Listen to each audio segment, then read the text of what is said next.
which due to health and safety reasons currently being followed in Bridgend County Council, will be held virtually with everyone accessing the meeting from remote locations. The meeting is being recorded and will be available via the Council's website to be viewed subsequently. Some of you may already be aware that I have a condition called adult onset epilepsy, which occasionally results in me experiencing short absences or mild seizures. On the rare occasions that this may happen in a meeting, or I have any other technical ICT difficulties during the meeting, it has been agreed that Councillor Amanda Williams will step in temporarily as chair, and in her absence, then Councillor Tim Thomas will step in during the meeting. Please can everyone ensure that mobile phones are switched off or to silent mode. Members will have received an electronic copy of the agenda, and I will ask officers to present a summary of the key points. For the record, the agenda can be viewed on the Council's website. Members and officers will be speaking at various points during the meeting, and those speaking may switch their cameras on at that point, but I would ask that with the exception of myself as chairperson, at all other times you keep your cameras and microphones switched off, as this will help to minimise any background noise and interference. If any members and officers wish to raise a point or question, they should click the raise hand icon at the top right hand side of the Microsoft Teams window, and I will come to you in the order I receive requests. Please lower your hand once you have finished speaking. The instant messaging chat button has been disabled for this meeting. Please do not use your microphone until I invite you to do so. I will ask officers to introduce themselves when I invite them to speak during the course of the meeting. They too should ensure microphones and cameras are switched off when not in use. I will now proceed to the agenda, and item 1, apologies for absence. Thank you, Chair. Thank you. I've received apologies for absence from Councillor Joanna Llewellyn-Hopkins and John Welsh, the Strategic Lead for Equality and Wellbeing from Central South Consortium. Thank you very much, Jessica. Go to Chair, Councillor sorry Richard interrupting Collins. you. Thank you, Chair. I just noticed that Cabinet Member for Ed, Councillor John Paul Blundell, is struggling to get into the meeting. Could somebody please check that he's got a link? Thank you, Chair. Thank you very much, Councillor Collins. Would it be possible for the scrutiny team to send Councillor Already Blundell done, the Chair. link? Oh, Already thank you very done. much. I've done Thank it you from very the much. office. Thank you very much, Jane. Would you like to intervene in any other way? Just for matters of recording, can I give my apologies from midday as well as Claire Marchants, please? We have another meeting to attend. Okay, thank you very much, Councillor Gebby. Okay, just to minimise noise, can I ask Mrs. Morris to turn her camera off and to mute herself at the moment, if that's okay? Sorry. No problem. Thank you very much indeed. Okay, there are no other apologies for absence, so I now move to item 2, and that's declarations of interest. If any member has an interest to declare in any matter on the agenda, please click on the raise hand icon. Councillor Collins. Sorry, Chair. Legacy hand. Legacy hand, no problem at all. Anyone else? No, I can't see any declarations of interest, so we therefore move to item 3, and that's the approval of the minutes of the last meeting. Please can I have a mover and seconder of the minutes?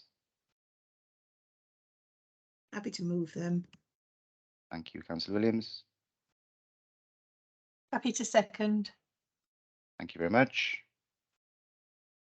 Therefore, unless there are any amendments to the minutes, we will move to item 4, and that's our main item on the agenda today, pupil attendance, exclusions, health and safeguarding. I will now ask the officer to present the report, after which members who would like to indicate they wish to ask a question, they can raise their hand. We'll go to David Wright, and Lindsay. Welcome. You're presenting the report today, David? I am. I don't know if Lindsay wanted to come in just before I started, Councillor Williams.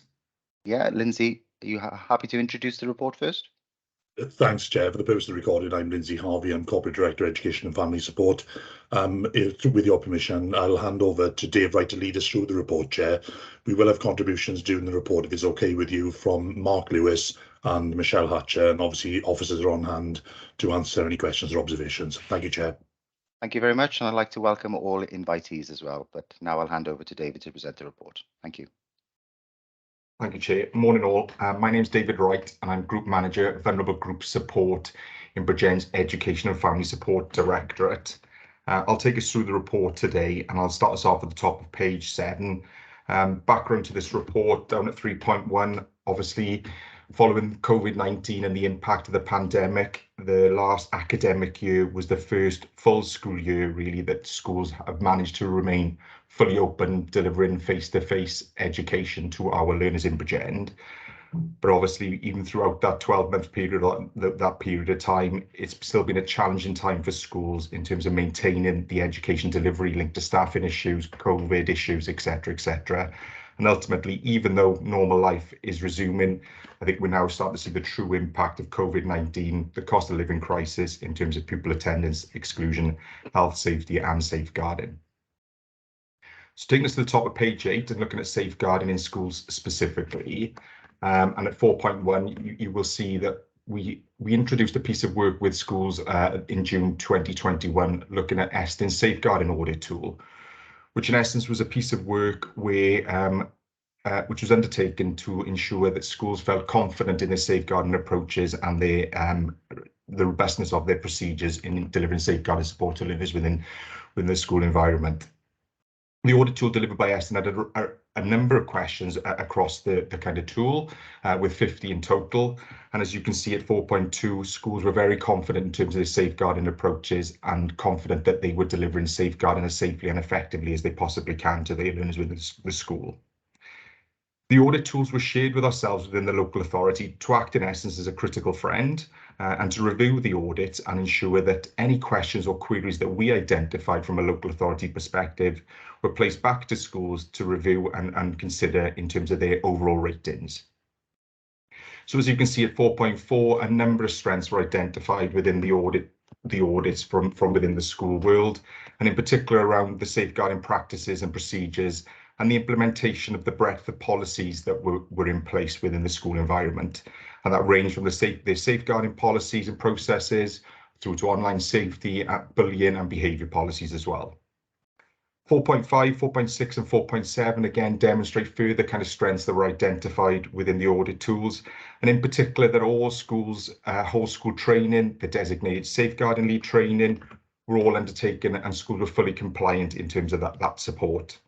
Schools were utilising the relevant recording systems that they needed to demonstrate any low-level concerns that they were identifying within their school arrangements or any kind of significant safeguarding concerns and the actions that schools were taking as well. At 4.7, what's quite clear is that schools where they were identifying concerns around safeguarding issues within their school environment were accessing support from a wide range of services, including early help, domestic abuse services, South Wales Police, and Barnados, for example, as and when that support was required. Again, what we can see at the end at the bottom of page 8 at 4.8 and 4.9 is that schools were undertaking a wide range of surveys and consultations with parents, learners and wider partners to kind of explore the safeguarding approaches and any broader wellbeing support they could be offering. And in particular then the range of emotional support that was available within schools was quite broad, again ensuring that learners had the opportunity to access support, whether that be through ELSA, Thrive or pastoral support. Coming into page 9 and looking at some of the areas that were identified for development, what schools were flagging up to ourselves within the local authority and what we were able to identify was that the questions that were being posed back to schools are how robust are those safeguarding policies, procedures, and how well are schools embedding those approaches across their whole school environment, ensuring that every single person working with that school knew their responsibilities linked to safeguarding. Coming down through to 4.12, again, what was identified through the audits was the role of the governing body within schools and how they are satisfying themselves that they understand their safeguarding approach and processes and procedures. And again, what was flagged was that the training and support for governing bodies needed to be explored further within the local authority and from within schools. And the local authority responded to that by delivering some safeguarding training specifically for governors, but also appointing a governor support service officer to kind of assist within the pupil services team.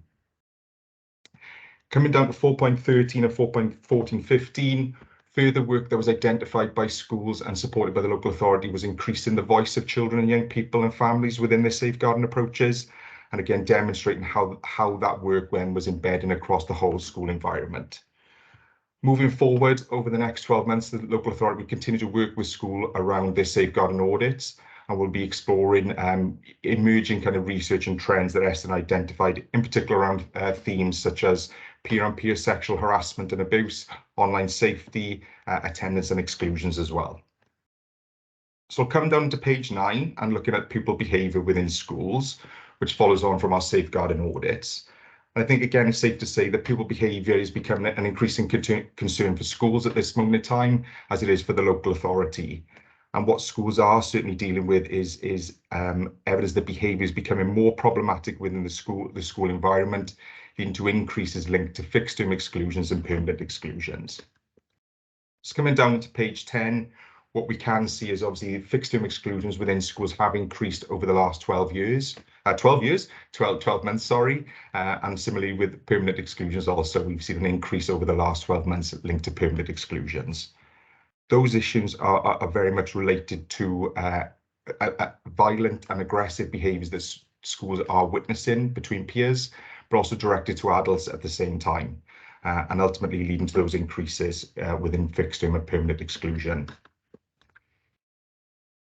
At 4.20, what you can see is that this isn't exclusive to Bridgend. This is an issue that is being seen across Central South Consortium and across Wales in terms of the behaviour noted within the school environment.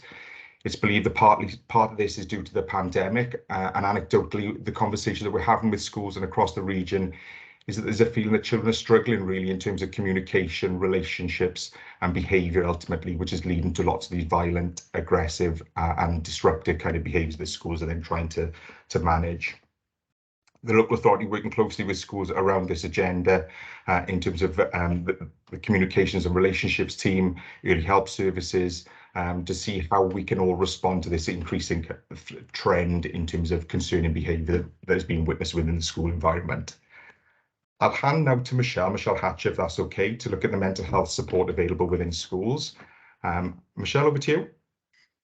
Thanks, Dave. Good morning. Michelle Hatcher, Group Manager Learner Support. So I'll just take us through the section on mental health support in schools. So if we come to 4.22, that kind of outlines the support from the Education Psychology Service. 4.23 is particularly around their work with critical incidents, and you know, they work very closely with other teams across the directorate, not only for in relation to critical incidents, but also to sad events, of which we've had a few in recent months. 4.24, that outlines the progress of the online profiling tool, PERMA, and lots of schools have engaged with that, as you can read, and that's proving to be very effective. On page 11, then continuing 4.25, the continuation of the training of emotional learning support assistants. This originated in Bridgend many years ago and has become embedded across Central South Consortium. So that is a particularly really strong element of our support for mental health. 4.26 is the ongoing work with the CAMS, the Child and Adult Mental Health Services, working with the NHS in particularly, looking at the whole school approach to wellbeing, and the continued work with that to improve that kind of service and delivery area. At a school level then, 4.27, that just outlines practically the support that the Education Psychology Service continues to provide. And you can read that and some examples there of specific, at the bottom of page 11, of specific support that is being tailored to individual schools. Again then, 4.28 on an individual level, further examples of some of the support and development of bespoke solutions for children and young people. 4.29, the wellbeing and good mental health continues to underpin all of the Educational Psychology Services work and intervention, and also really important to meet that at an early stage. 4.30 at the bottom of page 12, that goes on to explain some of the preventative services. within the portfolio of family support. So as I said, this mental health and wellbeing covers really across the directorate, and many services are involved in this area. So that mentions the 3 early locality hubs and the workers and the family engagement officers, school-based counsellors, etc. that are involved in that area of work. Top of page 13, an Edge of Care service delivering support to those children who are at risk of entering the care system. Mentions then also the Youth Justice Service and their delivery of emotional and wellbeing support. And they have a directly funded health practitioner to do that, again, in that preventative way. The Youth Development Service, examples there of who is engaged with that area of work within that service. And then in addition, Cwmtaf Morgannwg Safeguarding Guardian Board has commissioned an online counselling service, and that's called Cwth, and that's for 11 to 25-year-olds. Thank you, Dave. That's myself. Shall I hand back to you? Thanks, Michelle. Attendance now will come to Mark Lewis. I think Mark's joined us perfectly. There we are, there's good timing. Morning all, Mark Lewis, Group Manager, Family Support. Attendance sits within my portfolio, so I've got a range of services from early years, youth justice services, educare services and so forth. Attendance, obviously the education welfare service in terms of the statutory role and responsibility sits within the locality hubs where we have education welfare officers fulfilling that role. But I think it's important when I go through this short overview, really, it's the responsibility of so many stakeholders in terms of attendance, parents and carers, obviously, but also schools themselves and a range of others that I'll touch on. So it remains a priority for Bridgend, has always been a priority for Bridgend. And when you look back at historical data when it was published, because it's no longer published, Bridgend was always in the top quartile in terms of attendance rates, both at primary and secondary school level.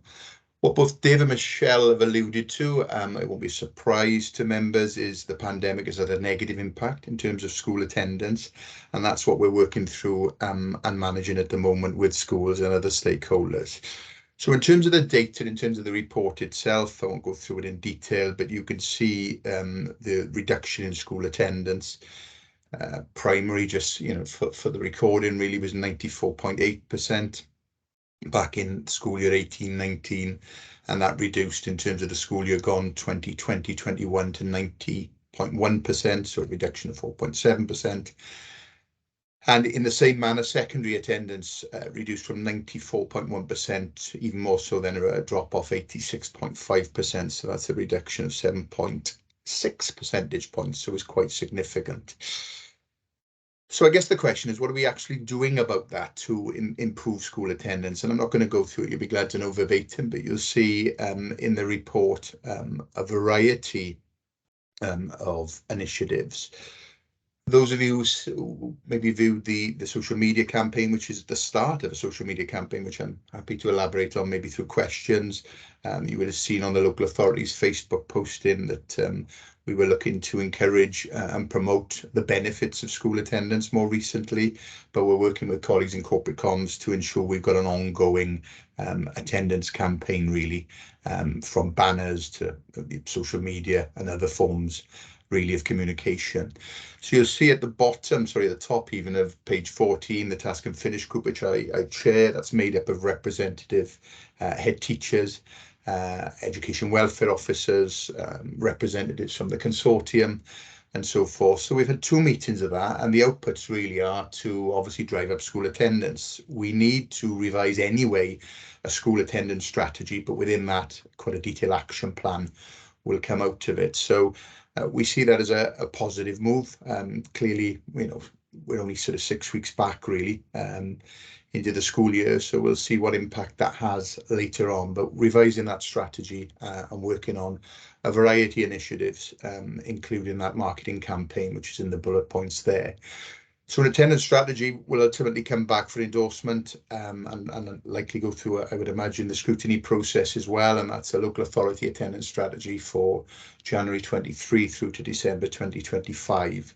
So I think in summary for me, in terms of school attendance, clear impact, negative impact in terms of the pandemic. You'll see from the narrative that there's been a lot more children and young people, which I'm sure members are cited on, maybe presenting with issues around anxiety, mental health, and some of that is correlating with the referrals we're having into the wider early help service.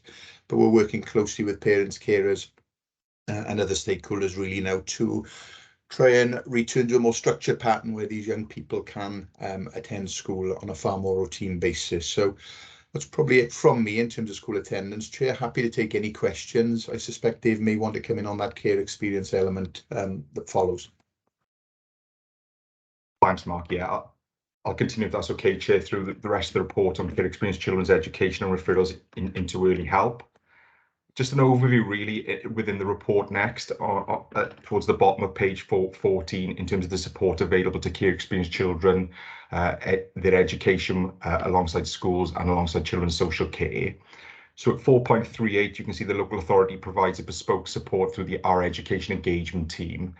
That team very much works closely with schools in terms of support available for our care experienced children, looking at working with children's social care in terms of the personal education plans and ensuring the education that is being provided to those children is meeting their needs within that school setting. Then at 4.40, the education engagement team oversees the pupil development grant that we receive into the local authority, and again the funding that we receive there is used to support those learners, support schools in terms of additional training, resources, and additional tutoring again where that's required.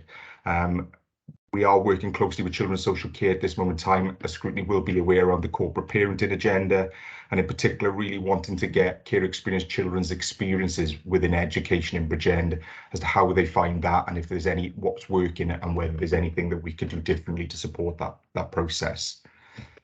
4.41 at the bottom of page 14 highlights we have recently appointed an additional senior education engagement coordinator. And that post will work very closely again with schools and with children's social care to look at the education packages that are being offered to our care experienced children and ensure we've got real oversight in terms of the outcomes that are being generated for those children as well as part of the corporate parenting agenda. Coming into page 15 then, and the referrals into early help and children's social care from schools.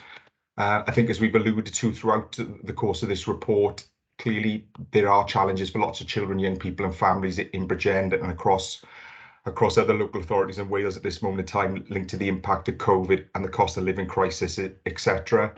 What you can see at 4.43 is significant demand coming into children's social care and similarly into early help. And again, that continues to increase over the next few months. At 4.444, sorry, I'll get my words out. The number of referrals from schools into children's social care has doubled in quarter 1 of this year. And again, similarly, we've seen a 20% increase into early help as well.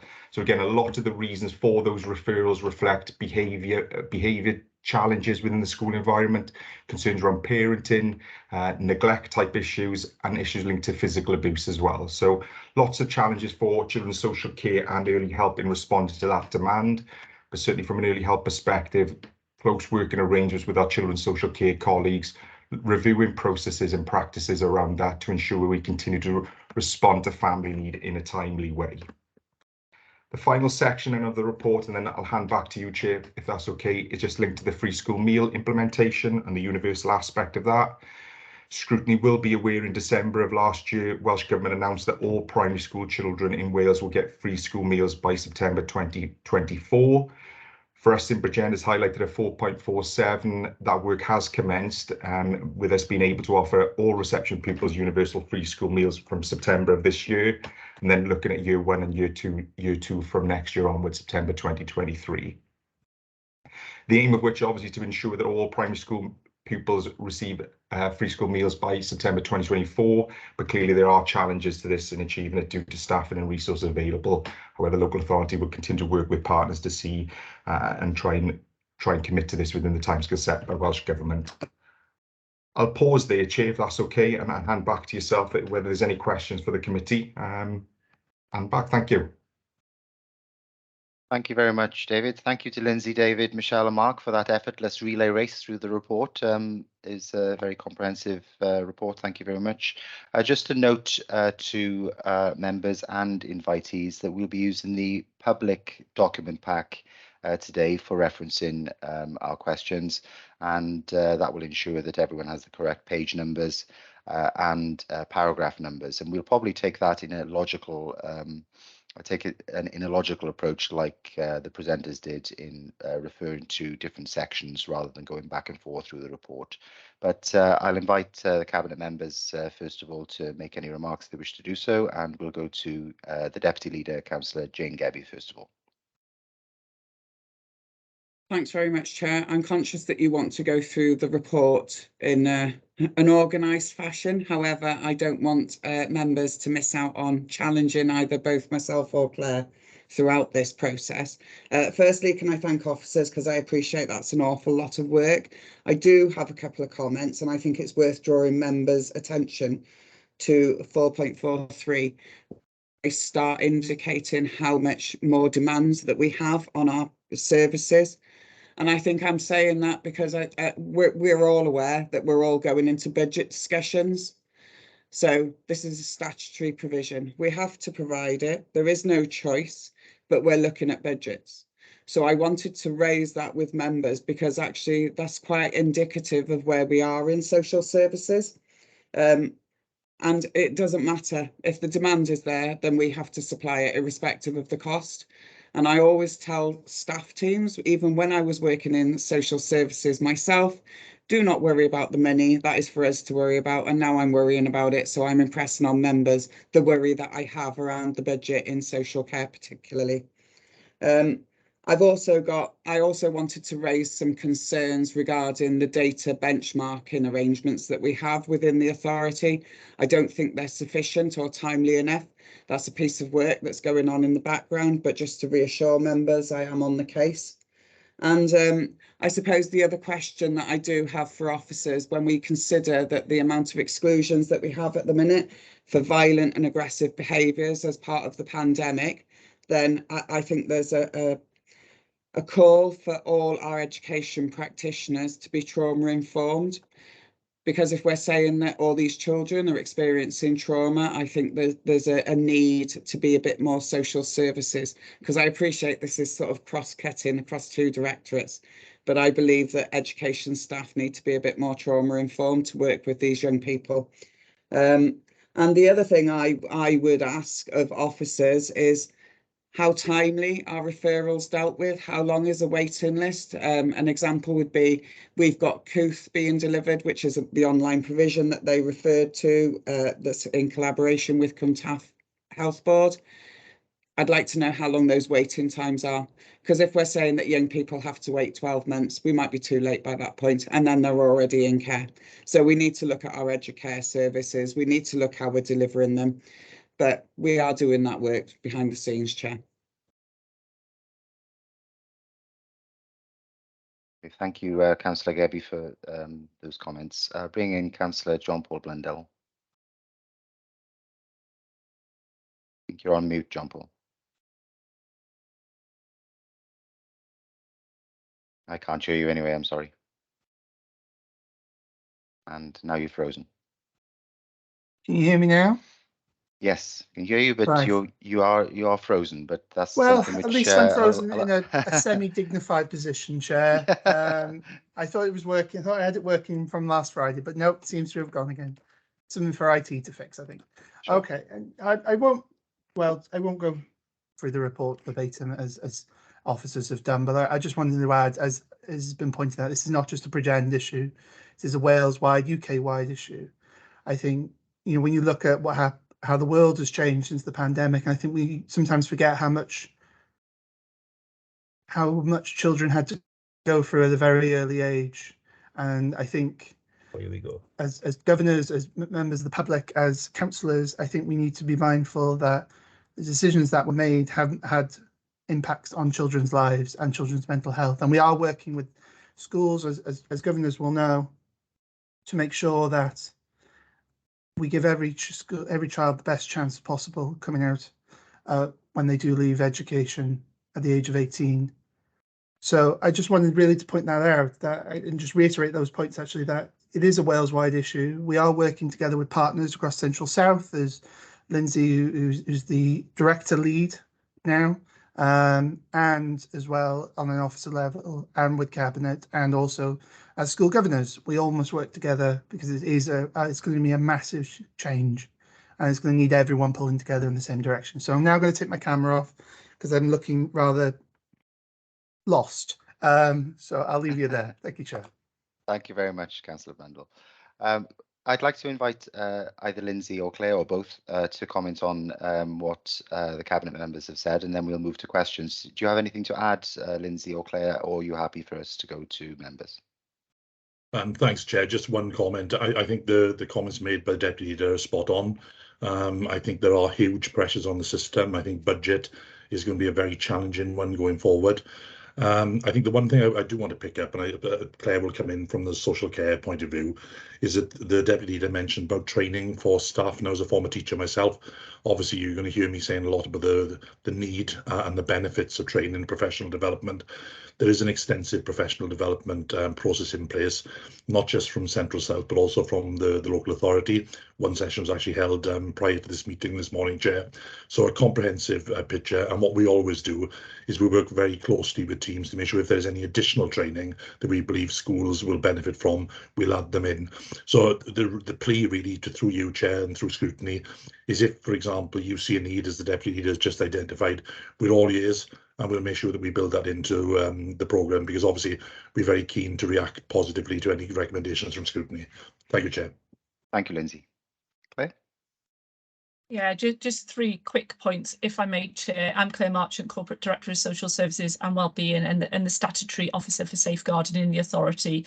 And it's with that hat on that, first of all, I'd just like to comment really in terms of education safeguarding arrangements, which I think are set out in the report are really robust. We've strengthened our corporate safeguarding arrangements within BCBC in recent years. We've got a corporate safeguarding group which David Wright always attends, and usually Nicola Canis as head of service as well. And I think the school audits are a really good baseline in terms of tracking, monitoring, improving safeguarding arrangements within schools and having that oversight as an authority. So just to really highlight that with that statutory hat for all safeguarding in the authority on.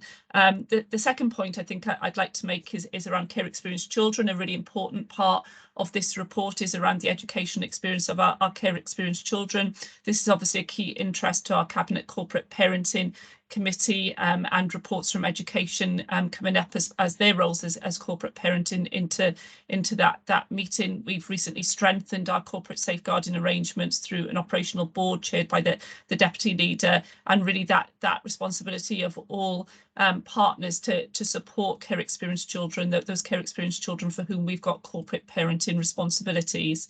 And the third element obviously cuts right across, as we've already indicated, the Education and Family Support Directorate and the Social Services and Wellbeing Directorate is the integrated approach that we need in Bridgend around how we work together at the front door and right the way through children's journeys with us.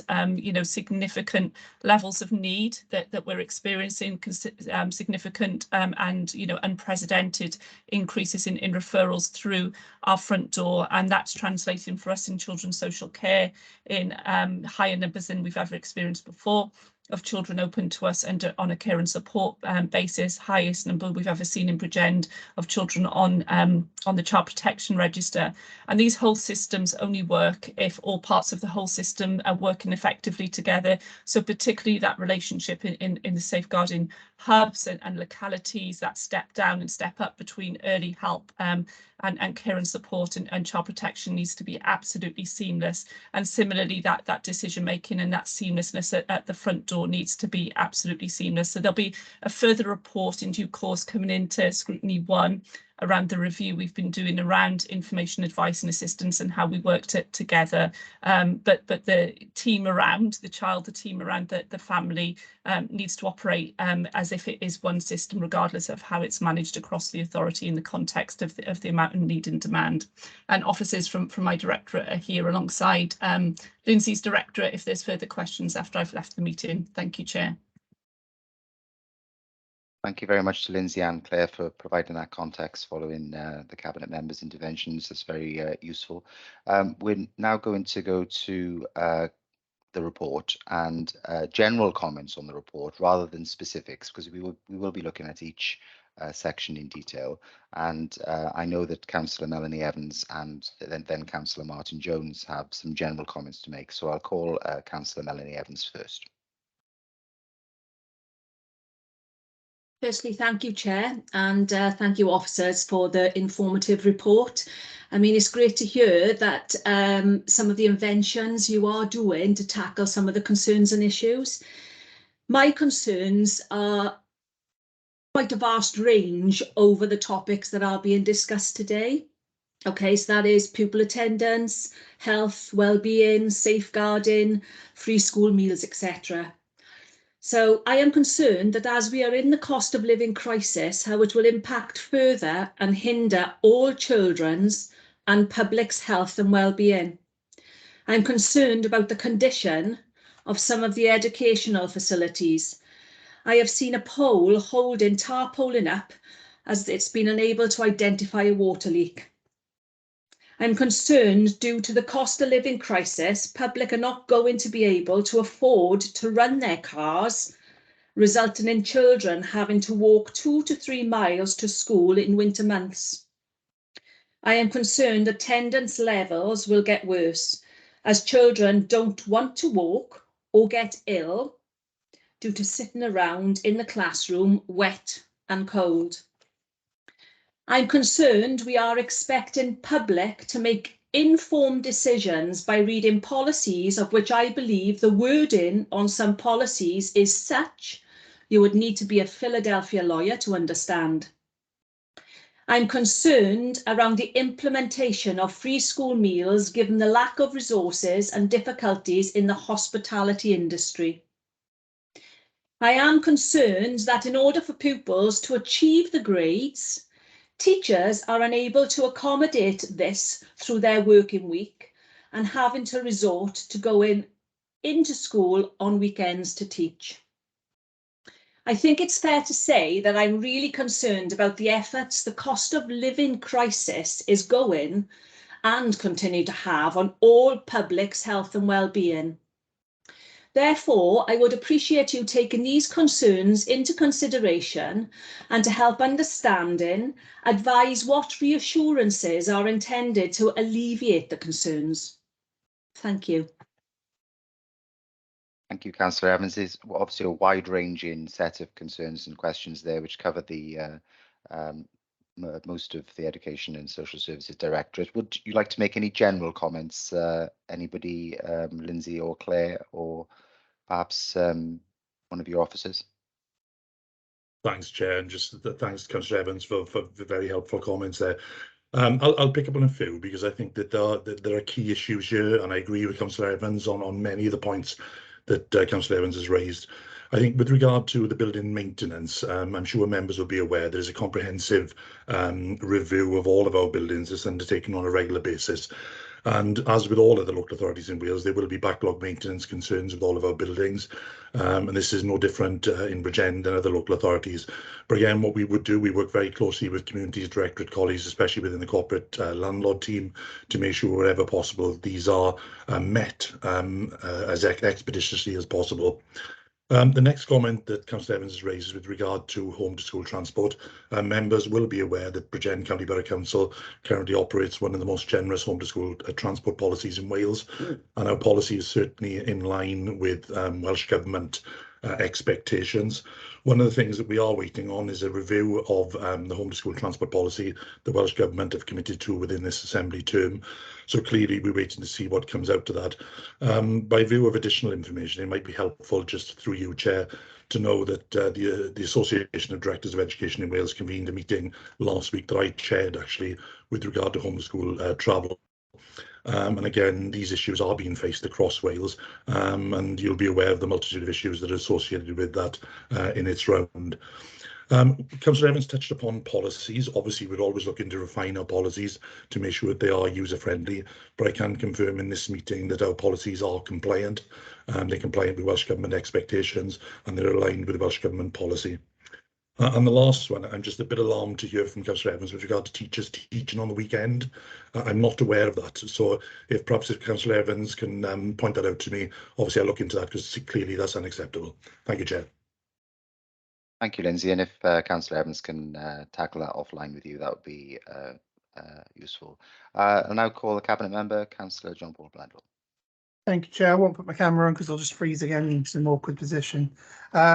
So I just wanted to pick up on Councillor Evans a couple of the points there on the issue of building maintenance. As Lindsay has mentioned, we do have a corporate landlord team, a rather small team, but a team that does work really hard. We had an instance of an issue with the school over the weekend that we had to deal with an emergency as well, which Lindsay didn't mention, but something that should be mentioned here. Is that, you know, we are working with schools to make sure they are as safe and as compliant as they can be. We know that energy prices are going up, and we are working with schools to make sure they have enough budget to be able to cover the increase in energy costs, because as many of you will be aware, schools are not covered under the cap for energy prices when it comes, and as we all know, they're all going up in the next few weeks. On the issue of I had it and now it's gone. On the issue of free school meals, as you'll know, we are working to make sure that every child is fed and every child has the opportunity in education, and that a meal is needed. We are working with schools to make, you know, breakfast clubs. You know, as many of you who attended the training last week will have heard, that we are working with schools that don't currently have them, breakfast clubs, to be able to reopen them. We are looking at how we can expedite the free school meals, the universal free school meals to primary school children as fast as we can. But these things take money, and as the Deputy Leader pointed out, there isn't enough of it to go around at this present moment in time. But just to say thank you, Councillor Evans, and obviously if you can point us in the direction of that issue of teachers teaching on a Saturday. You mentioned something briefly to me the other week, but at the time I don't think we were doing 200 things at once, weren't we, Councillor Evans? So yes, pull that to our attention and we'll take a look at it. Thank you, Chair. Thanks very much. Okay, now we'll move to Councillor Martin Jones on partnership working. Martin. Yes, thank you, Chair. And can I thank officers for their report? And I just want to pick up, if I may, on the points made by Councillor Melanie Evans. Good points, but what they do is raise the issue, of course, of partnership working, because we have to accept and understand that this directorate and the two directors, because we are of course joined by two directors this morning, cannot possibly deal with all these issues themselves. In the report refers to the Educational Psychology Service, Edge of Care Service, Bridgend Youth Service, Youth Development Service, and even something which sounds very innovative, and Tooth from the Health Board. But unfortunately, the report does not contain any data, performance data, that we can look at to see how these supportive functions then are making an impact on children within the county borough. So my general observation and general point I'd like to make in relation to this is it would be helpful to have this partnership data so we can see at first hand the positive, and I would like to think the positive outcomes that they are contributing to, and perhaps both directors could take that away for the next potential meeting, because I think performance data is so important. And this of course links into the MASH, the multi-agency safeguarding hubs, where undoubtedly there is a lot of joint partnership working in place. But again, there's no data available in relation to how effective that is. So my points basically is how effective is partnership working and how can we measure that effectiveness? Thank you, Chair. Thank you, Councillor Jones. I can see that the Deputy Leader and the Corporate Director have indicated they would like to speak, so I'll go to the Deputy Leader first. Thank you very much, Chair. Thank you very much, Councillor Jones. What I would like to reassure you is benchmarking data is high on my list of priorities. It's something that I'm really not happy with and is something that is being addressed behind closed doors. I don't want to tell you what we're going to use, because if it doesn't come to fruition and we don't commission that provision, then I'd look really silly. But I would like to you know, for a long time now, even as a backbencher, one of the things I raised was the WICIS benchmarking data wasn't appropriate. It wasn't fit for purpose and it lags in data time. So we need something that's a bit more effective, but that's more of a corporate issue rather than just social services or just education. It needs to be across the board. So it is something that we are working on. Thank you very much, Chair. Thank you. Now go to Claire for any supplementary comments. Yeah, thank you very much. Really important question. So a couple of things in terms of partnership working, which again, I think we've spent a lot of time trying to strengthen over the last little while. We've got a joint operational group which meets fortnightly. I have chaired, and latterly I've handed the chair to Ian McMillan, who is on the call, our Deputy Head of Children's Social Care, which brings together partners from early help and family support, from children's social care, from the police, from the NHS and from any multi-agency partner who would sort of supplement the conversation around the challenges that we're facing across the county borough in terms of meeting need in a timely way. That's supported and reports up to an executive steering group of the Regional Safeguarding Board, which has the statutory responsibility for safeguarding across our Cwmtaf Morgannwg region. That's chaired by the chair of the board, Paul Mee from Rhondda Cynon Taf, and what we're looking at is a performance framework for all children's safeguarding across the region, and all partners to contribute to that. And I think that's really important. On that softer side of partnership, the chief executive and I met with the chief executive of the health board last week to look at how we can sort of progress integrated working at some pace around adults and children's social care, and we agreed that we would have a summit around children's social care and children and families across the county borough to look at how we can develop that sort of integrated model. And then just a final point in terms of data, the report that I alluded to earlier that's in a final sort of stage of development from an officer perspective will come into Scrutiny 2 in due course. It's on the work programme, and that will have the data I think that Councillor Jones is seeking in terms of performance and outcomes around MASH and IAA in Bridgend. Thank you, Chair. Thank you, Claire. Mark, did you want to come in on this point?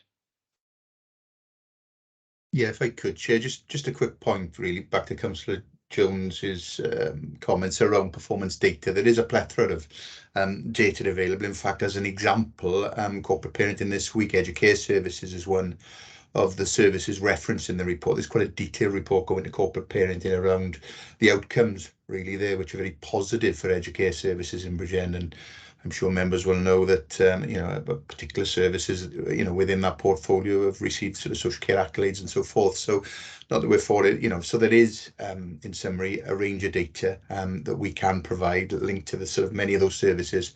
Hence my comments sit within my portfolio, really. You mentioned youth development services, educare and so forth. So it's absolutely there, but it's such a broad subject matter that we've had a report on today that you know, maybe we can drill down at subsequent meetings. But an example just to signpost is this week, I think it's Wednesday, Thursday this week, corporate parenting is a very detailed report that members may want to look at. Many members may be actually sitting on that group anyway, but on that committee, but it is there, and we can happily provide for subsequent scrutiny meetings if there's, you know, a particular focus as has been mentioned. So just thought I'd give you a confirmation on that. Thank you, Mark. That's useful. Now we'll go to Councillor Elaine Winstanley. Hello. I just wanted to raise an area that hasn't really been covered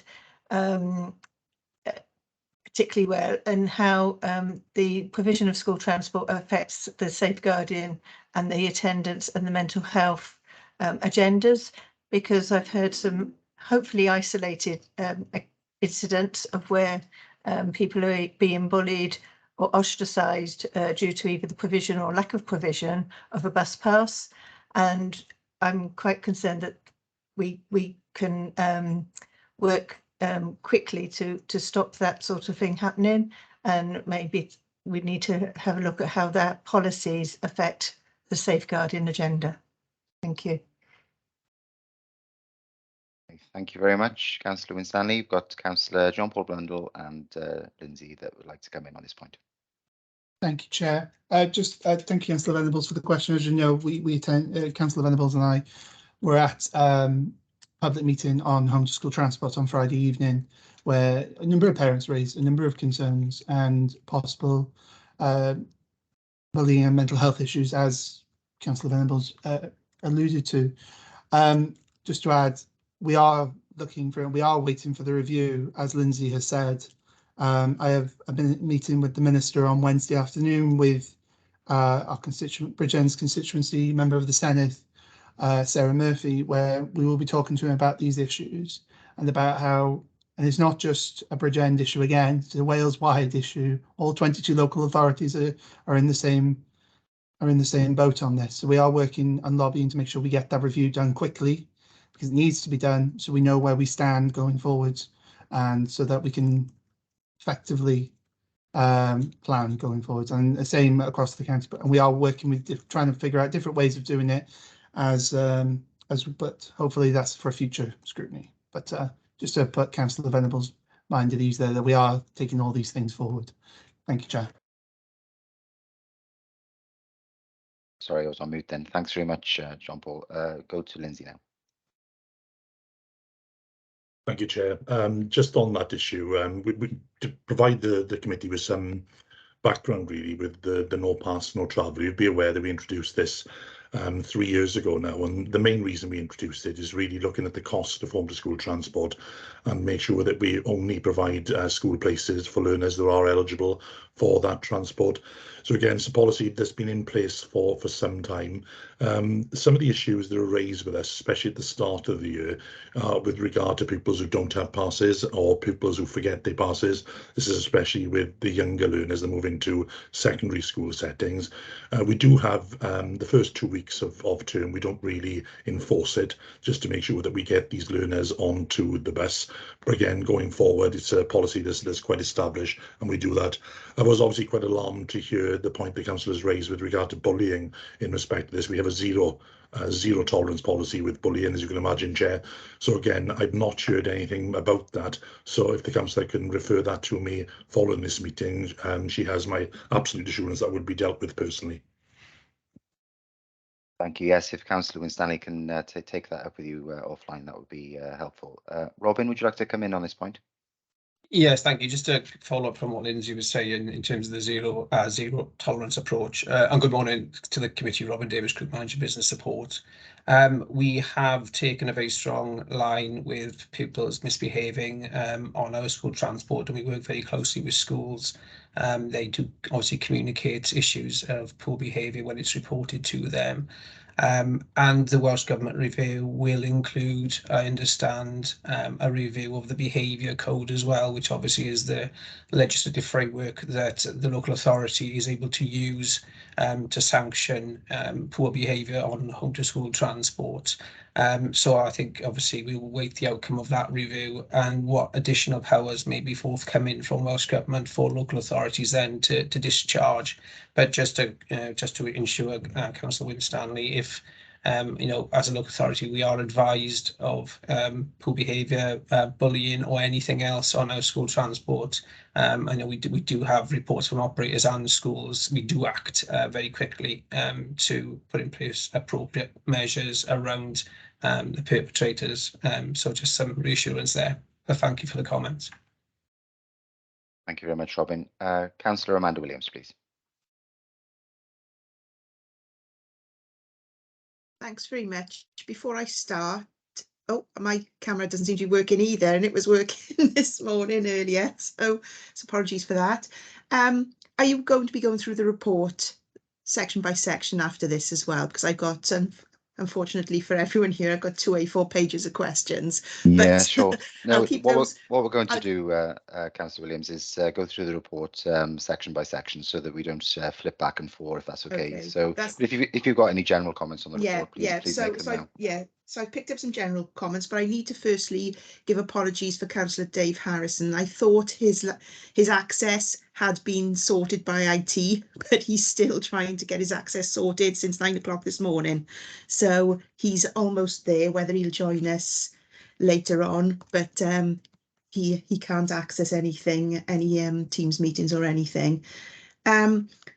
On the school transport, because that's been raised, I've got a general issue and I've got concerns about well-being of children in certain schools where there's a transport provider that's been allocated to more than one school, is picking up children from the one school, so is therefore arriving late then to other schools, which means for a safeguarding, you've got members of staff who have to stay behind after their working day is finished to look after these children for an extra half an hour, waiting in the rain quite often, and now we're coming up to the winter, it'll be very cold.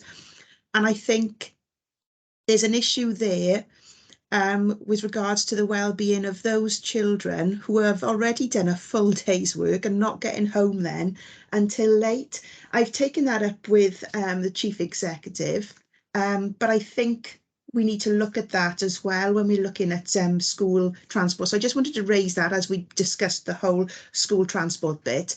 But the other general question I had was with regards to the invitees to this meeting, because we've touched on, for example, the health board. Now I've got some specific questions going through this, which I'll keep for later, with regards to the health board links and also to the behaviour and the police links.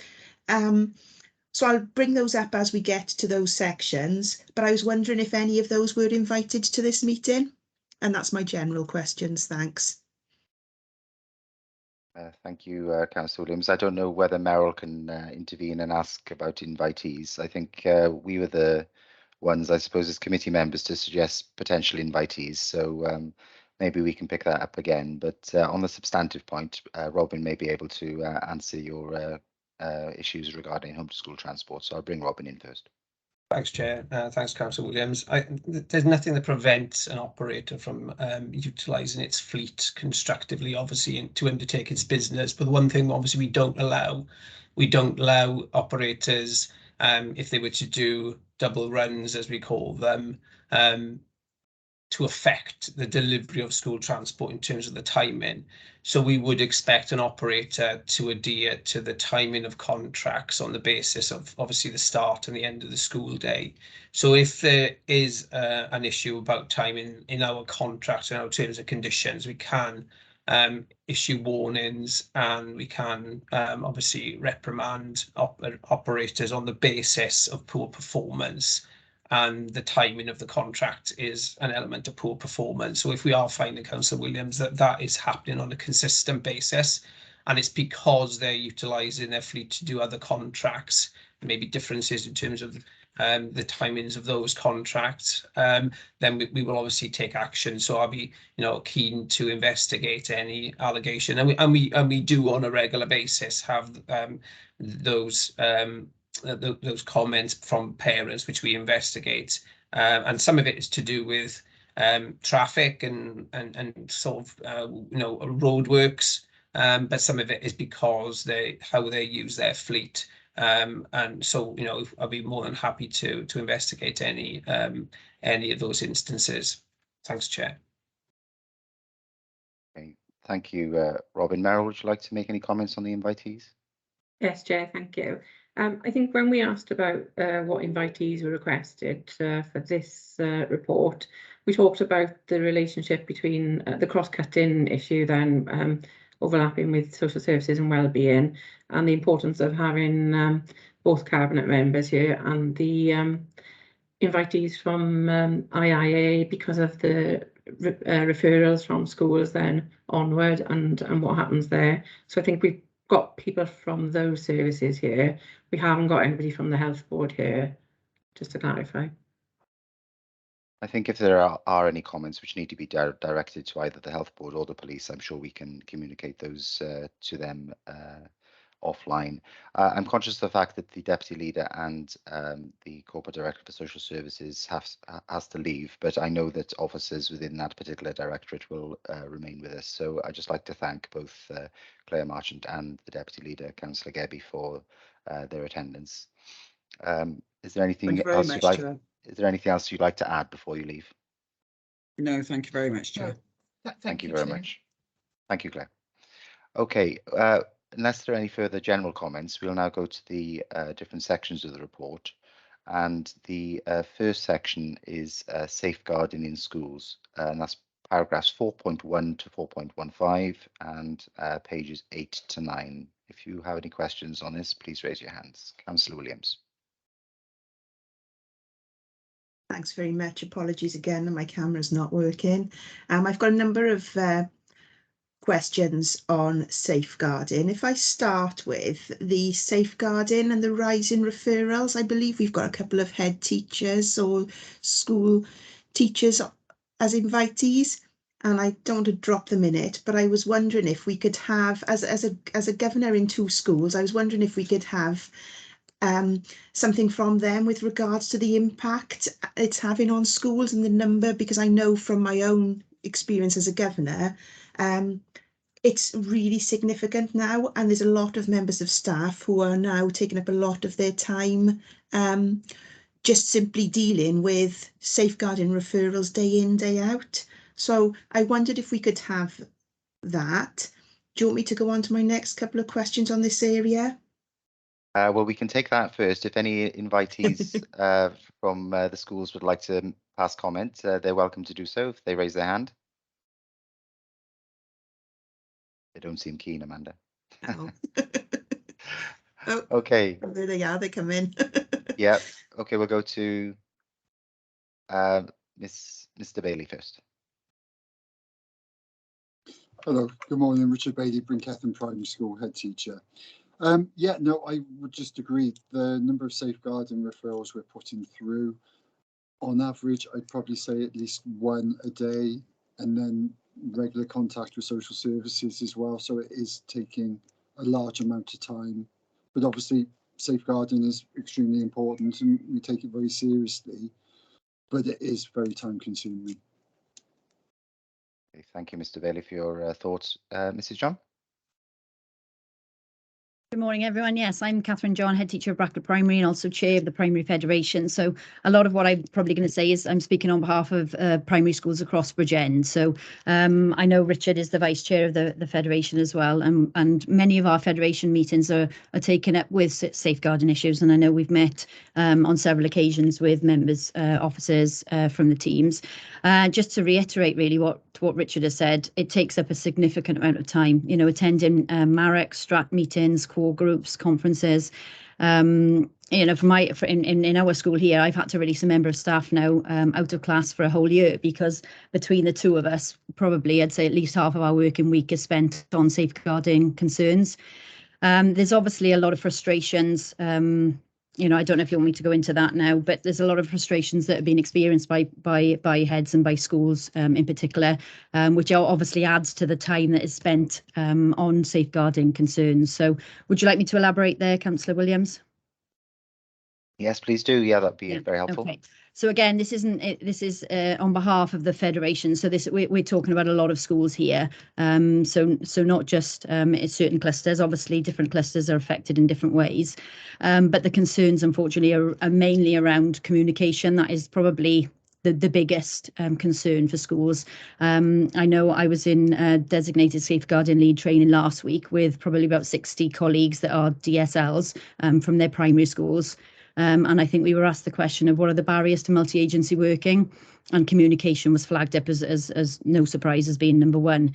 You know, the inability to get hold of social workers is a massive challenge. Regular change of social workers. You know, the communication between schools work extremely hard.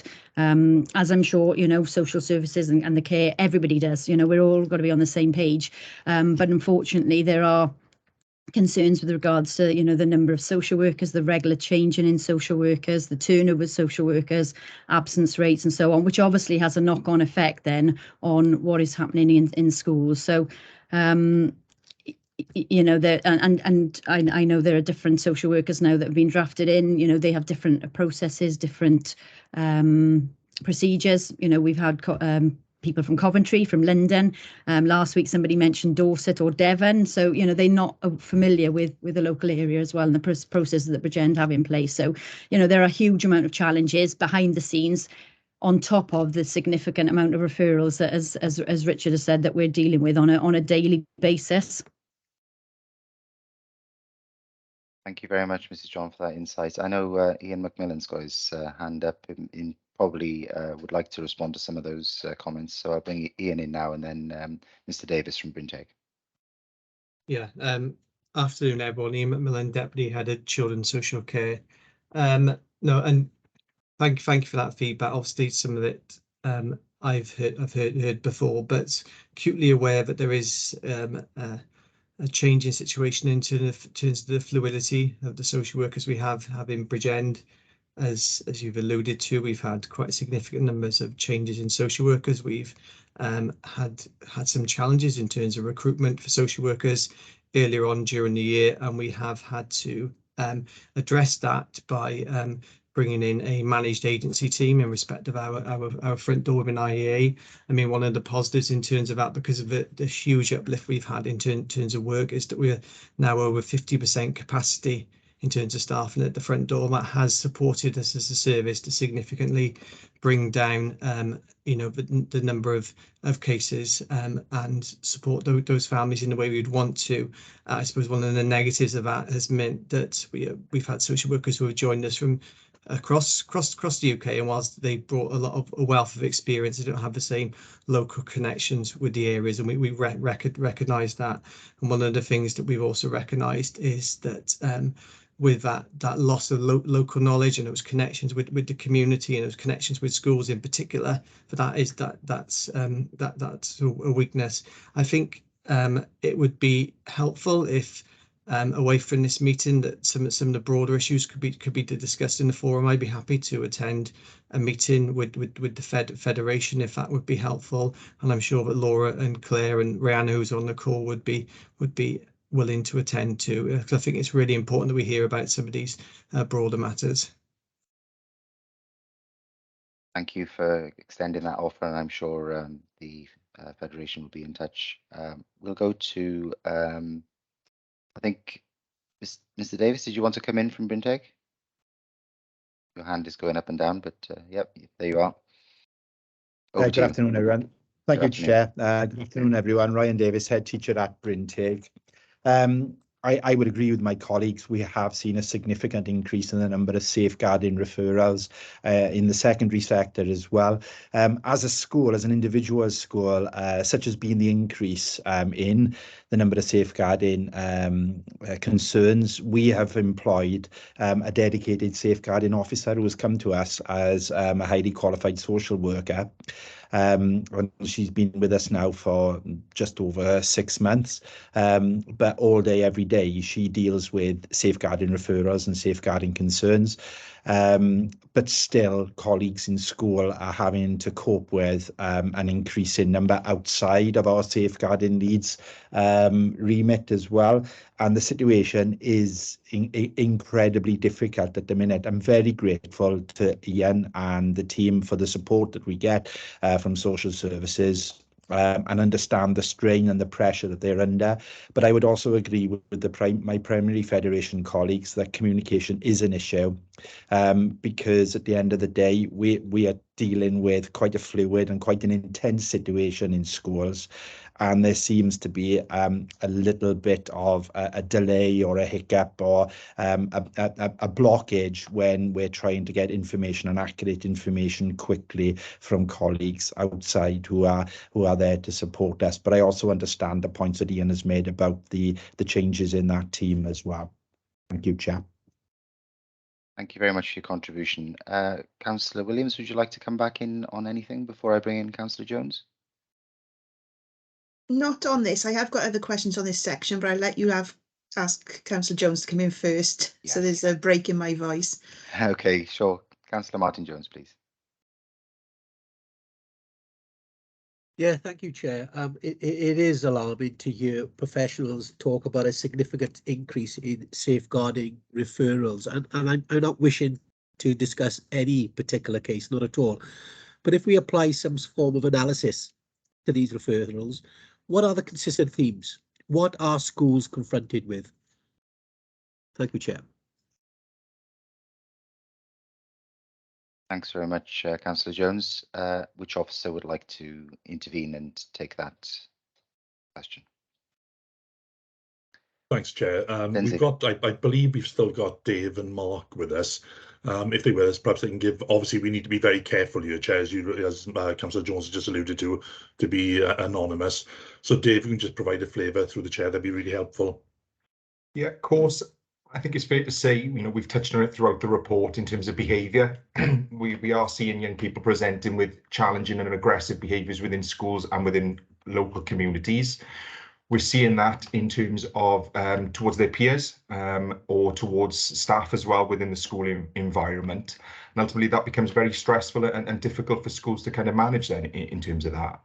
Alongside it, I think it's fair to say, is that we also see those issues then within the family home.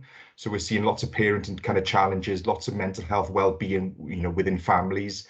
I think everybody's touched on it throughout the discussion here today around the concern around the cost of living and how families are going to cope with that and already are struggling in terms of the impact that has on them, you know, outside of the school environment. So certainly lots of referrals that are being submitted relate to behaviour, challenging behaviour, neglect type issues.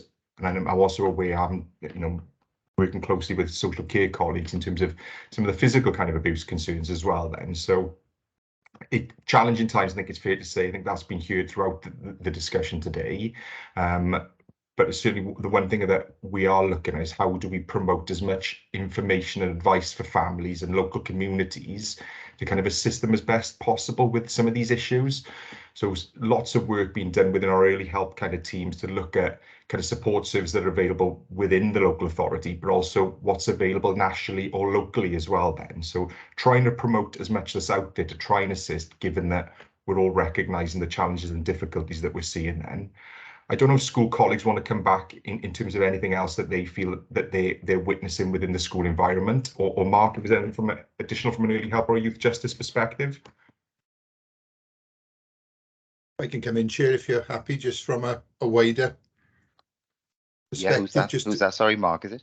Sorry, it's Mark Lewis, Group Manager, Mark, Family Support. Yeah, please do come in. Just to add, really, won't duplicate. In terms of mental health more broadly, you know, we're seeing, you know, there's a range of needs across that sort of continuum, but we are seeing a lot more young people presenting with anxiety, mental health, really. So there's a lot of work that we're, you know, doing through school-based counselling services if it requires that level of support, and a range of other sort of interventions to support young people with some of the mental health challenges they have. Now, I think it would be too generic to say that this has all been triggered by the pandemic. You know, that these issues presented for lots of young people pre-pandemic, but we are seeing greater numbers of young people presenting with a range, and I think that's the important word, a range of mental health issues. And I think just more broadly, obviously if they're open, Dave mentioned youth justice services that sits within my portfolio. There'll be a range of challenges with young people who are maybe known to the criminal justice system. And, you know, it doesn't really matter where those young people are in the system. We're not keen to label any young person. It's what their needs are. So we're looking at it on a case-by-case basis. But I think just for completion, really, that broad term mental health and young people presenting with a range of mental health issues is far more significant now than it was certainly pre-pandemic. Thank you, Chair. Mark. Thank you. I appreciate this report is all connected and it's a very fluid topic, but we are inevitably slipping into other sections of the report, which is clear where we discuss pupil behaviour and mental health. Councillor Evans, is this on the specific points regarding safeguarding?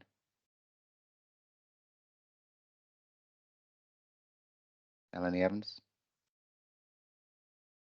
Yeah, sorry, Chair, I couldn't get my mic off then. No problem. So if you could bear with me just one moment, that would be great. Sure. Thank you. Yeah, yes, it is. Obviously, it is alarming to hear the amount of referrals that are having to be done through the schools.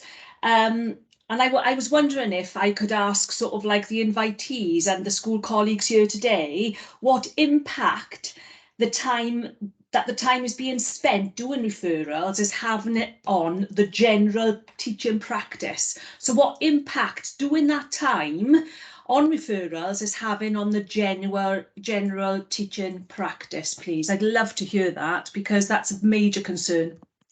Okay, thank you, Councillor Evans. Mr. Davis, please.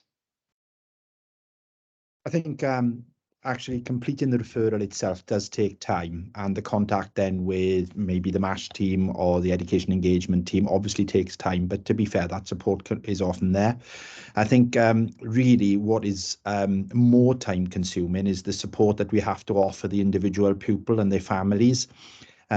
Speaking as a head of a large secondary school, the number of incidents of self-harm that we deal with, when that happens, and it does happen nearly sadly on a weekly basis, that can often take up the whole of the school day until we know that that pupil is safe with their parent, carer, or whoever is charged with looking after them at that point.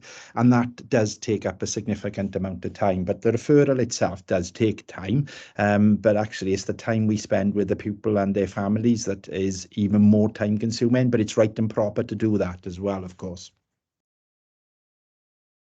Thank you very much for your insight there, Mr. Davis. Go back to Councillor Amanda Williams now for her other questions on this topic. Thanks very much. My first one is in relation to MASH and the IAA, and I've raised this in corporate scrutiny before, and I know that the team are working on it to hopefully have an update for September. Is the recording of the referrals that are made in initially, because a number of schools will phone in for advice first of all, and these calls weren't being recorded.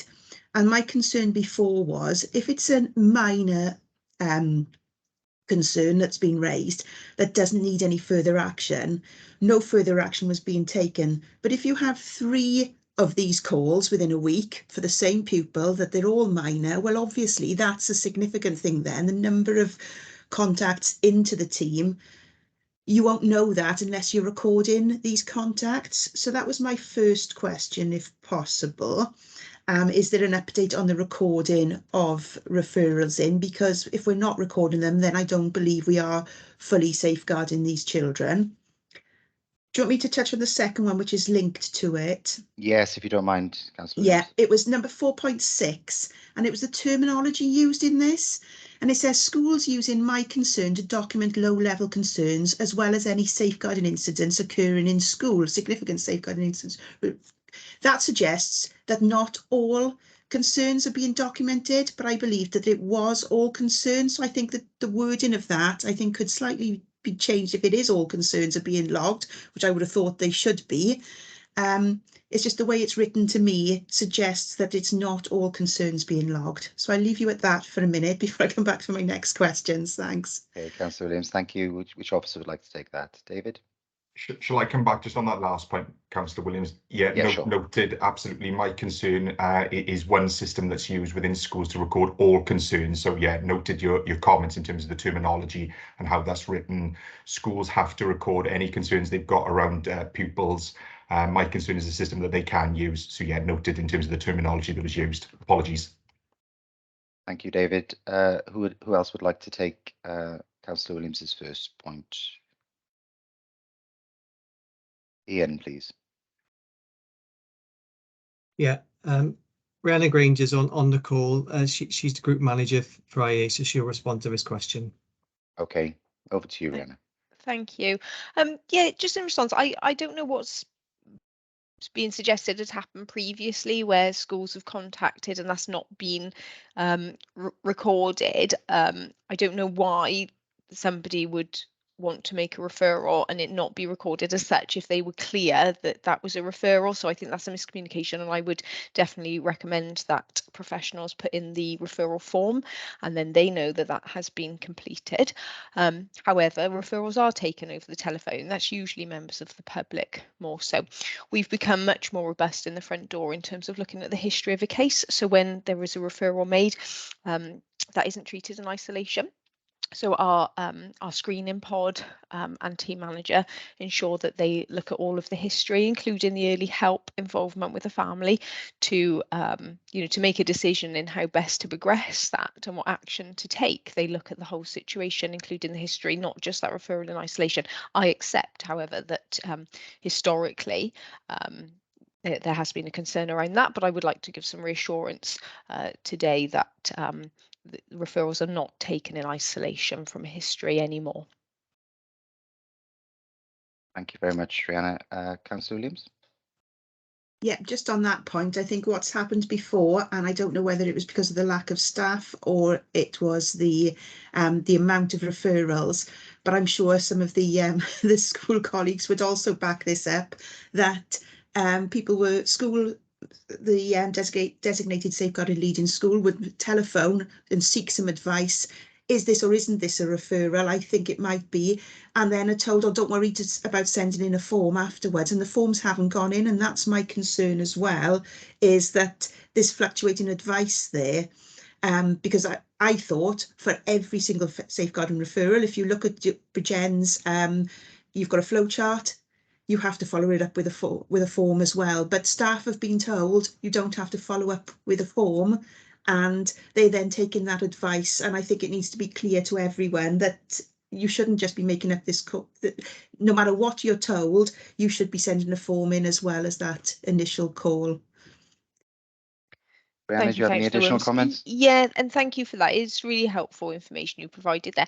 What I will do is just put a note out to all staff and administrators, ensuring that they are absolutely clear on that process, and that a form, they should not be given the advice that a form isn't required. I'll do that today.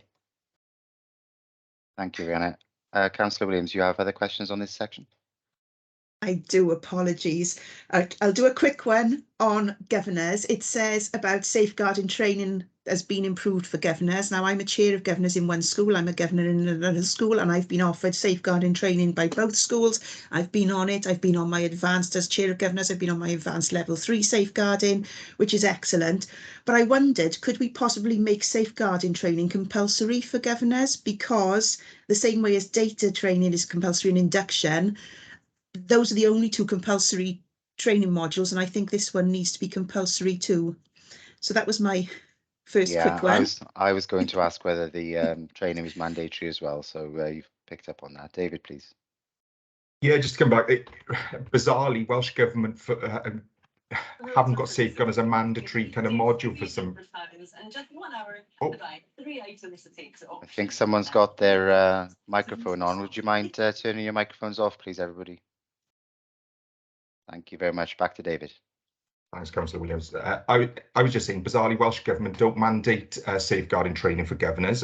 We have raised this within our safeguarding education group to report that back and kind of escalate that concern, because ultimately, as you kind of alluded to, Councillor Williams, the governing body have a significant role and responsibility around safeguarding. So that's when we are escalating with Welsh Government. I know, again, in discussions with Lindsay, we have talked around, can we mandate that from a local authority perspective?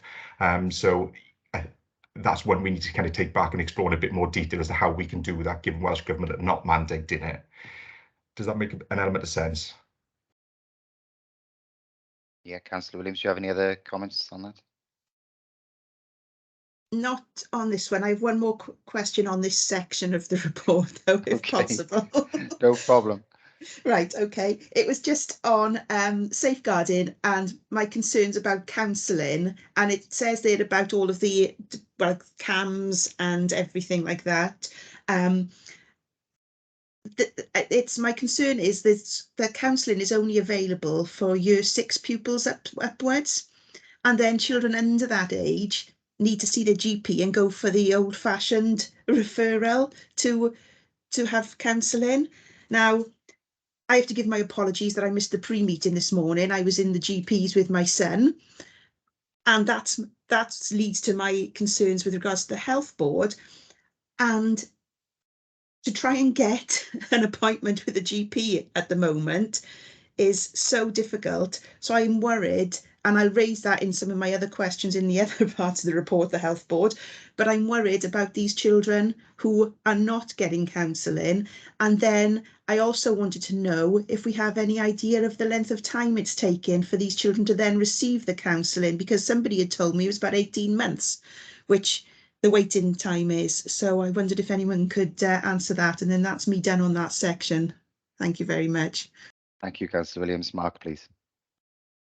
Yeah, I'm happy to answer that question. You're absolutely right in terms of there being school-based counsellors within secondary school, and support then in terms of year 6 and transition. But there's a range of other services and staff really that are available to pupils. I think the important point to make at the outset is not all pupils will need school-based counselling. That's more of a sort of an intervention that's needed at the other end really. But we do have wellbeing workers within primary school who are trained and competent really to support young people within a primary school setting.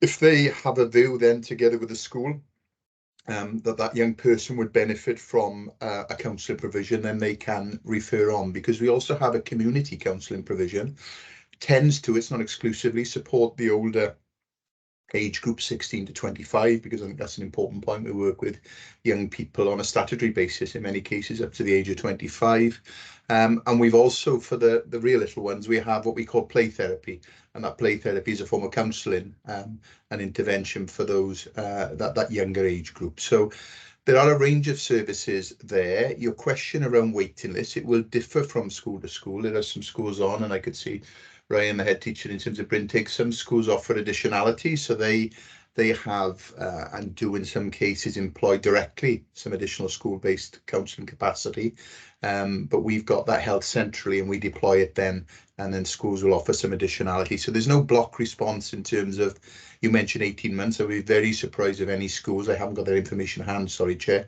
but it'll differ from school to school, and I'm happy to get an update in terms of where schools are at in terms of their waiting list.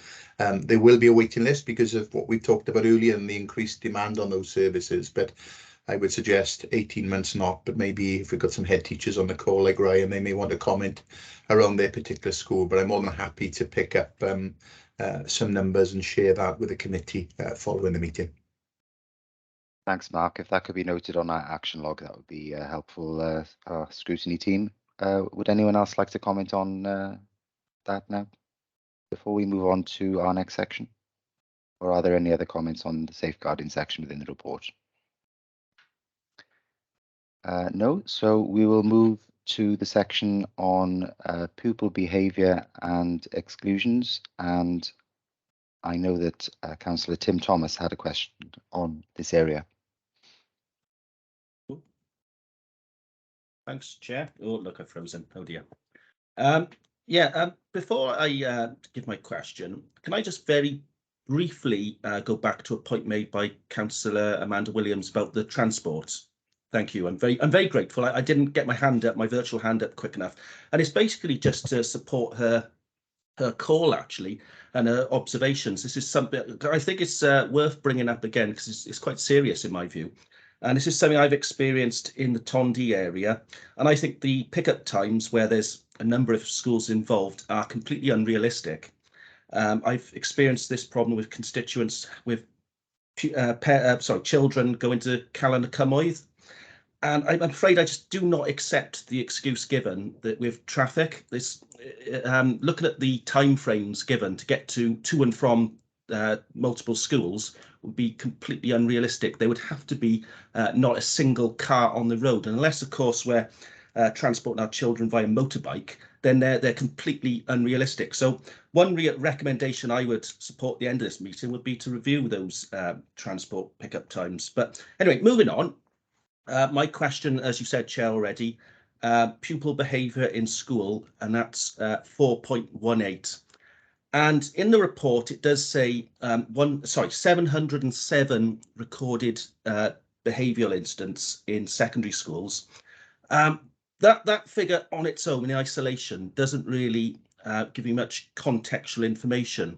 I don't really understand if that's, I'm assuming it's bad, but I'm wondering if we could, and I don't expect anyone to have the statistics at their fingertips, but I wondered if they could give me some brief outlines of how this compared previous last year, if there's any breakdown figures for other comprehensive schools, where is behavioural issues a particular problem, which schools, and is it an issue for schools that are heavily represented with a catchment area in areas on the index of multiple deprivation? Is it a concern for children with 3 school meals? Again, I don't expect these figures to be exact, but if you could give some indication on those areas, I'd be very grateful. Thank you, Chair. Yeah, I think that's an important question, Councillor Thomas, to raise, because I picked up as well that you provide a county-wide figure here, but whether you see any discernible differences in parts of the county compared to others, and whether there's any correlation between other indicators. You know, Councillor Thomas has mentioned the Welsh Index of Multiple Deprivation and links with other factors such as poverty. So I'd be interested in hearing that response as well. David? Thanks, Chair. Thanks, Councillor Thomas as well. Just in terms of the initial data question, so we do reference 707 fixed-term exclusions, and we compare that to one of our previous full-time years in which the schools remained open, just pre-COVID, where it was 544. That was over the whole course of the school year, 544 fixed-term exclusions. And up to April of this year, we had 707. So yes, in terms of the numbers, they were higher in comparison to pre-COVID kind of times, demonstrating some of the concerns we've kind of highlighted around behaviour, etc., within schools. We recently had some data linked to more detail around some of the issues you've highlighted. We're processing that at the moment in terms of analysis, etc. So I think it's probably something we can come back to committee on in a bit more detail in terms of what those themes and issues are. But certainly what we do see is, you touched upon the multiple index deprivation. We do see obviously issues for for our free school meal learners in terms of exclusion being generally a little bit higher than our non-free school meal learners.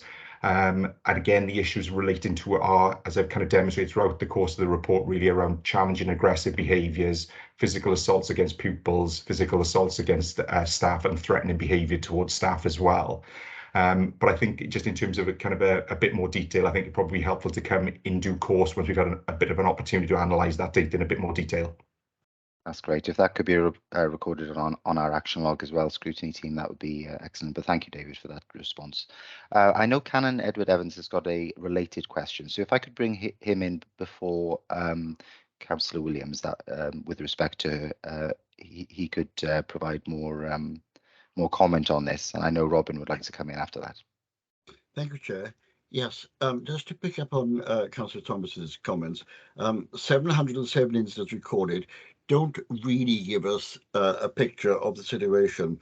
And I was wondering, because of GDPR and all the other safeguards that we have to observe, would it be possible to give a percentage of that figure, for example, for the school population of the Bridgend area?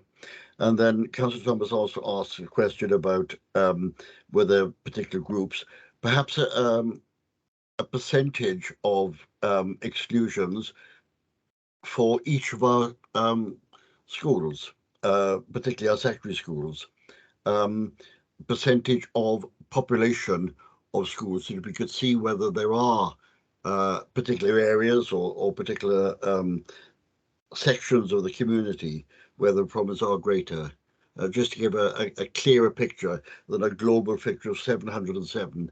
707 doesn't really mean very much if we've only talking about 5,000 or 10,000 or 20,000 pupils.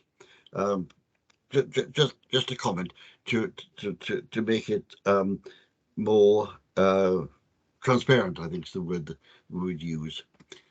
Thank you, Chair. Thank you very much. I'll bring David in now, and I assume Robin would like to comment on the home to school transport issues which Councillor Thomas raised. So I'll bring David in now. Thanks, Jay. Yeah, just in response, that data, once we've analysed it, we can present that to schools in terms of the findings, etc. And as I said earlier on, we can come back to committee in terms of a bit more detail around this as well. That's fine. Thank you, David. That's fine. Thank you very much. Thank you very much, Canon Edward Evans. Robin, please. Thanks, Chair. Thanks, Councillor Thomas, for your comments about this home to school transport. I'd be happy to sort of look at the journey times that our buses do take. I think the issue there is about external factors. That was the point I was trying to make there about the environment in which they operate. But I'm more than happy to look at the journey times again. And as I've said, if this is a consistent issue with contracts, we will aim to address those. But I think the point I was making about the traffic is that sometimes we can have one-off incidents that affect the delivery of home to school transport. But that, that is no way an excuse. That is the reality, I suppose, of the environment in which these operators are operating in. They are road users as everybody else is. But what is unacceptable is ongoing and consistent poor timing of our contracts. So thanks very much for that. Thank you very much, Robin. We'll go to Councillor Amanda Williams now again. Thanks very much. I've just got one question on this section, and it was 4.16, increase in pupil behaviour. I've noticed an increase in the behaviour, negative behaviour outside of school as well.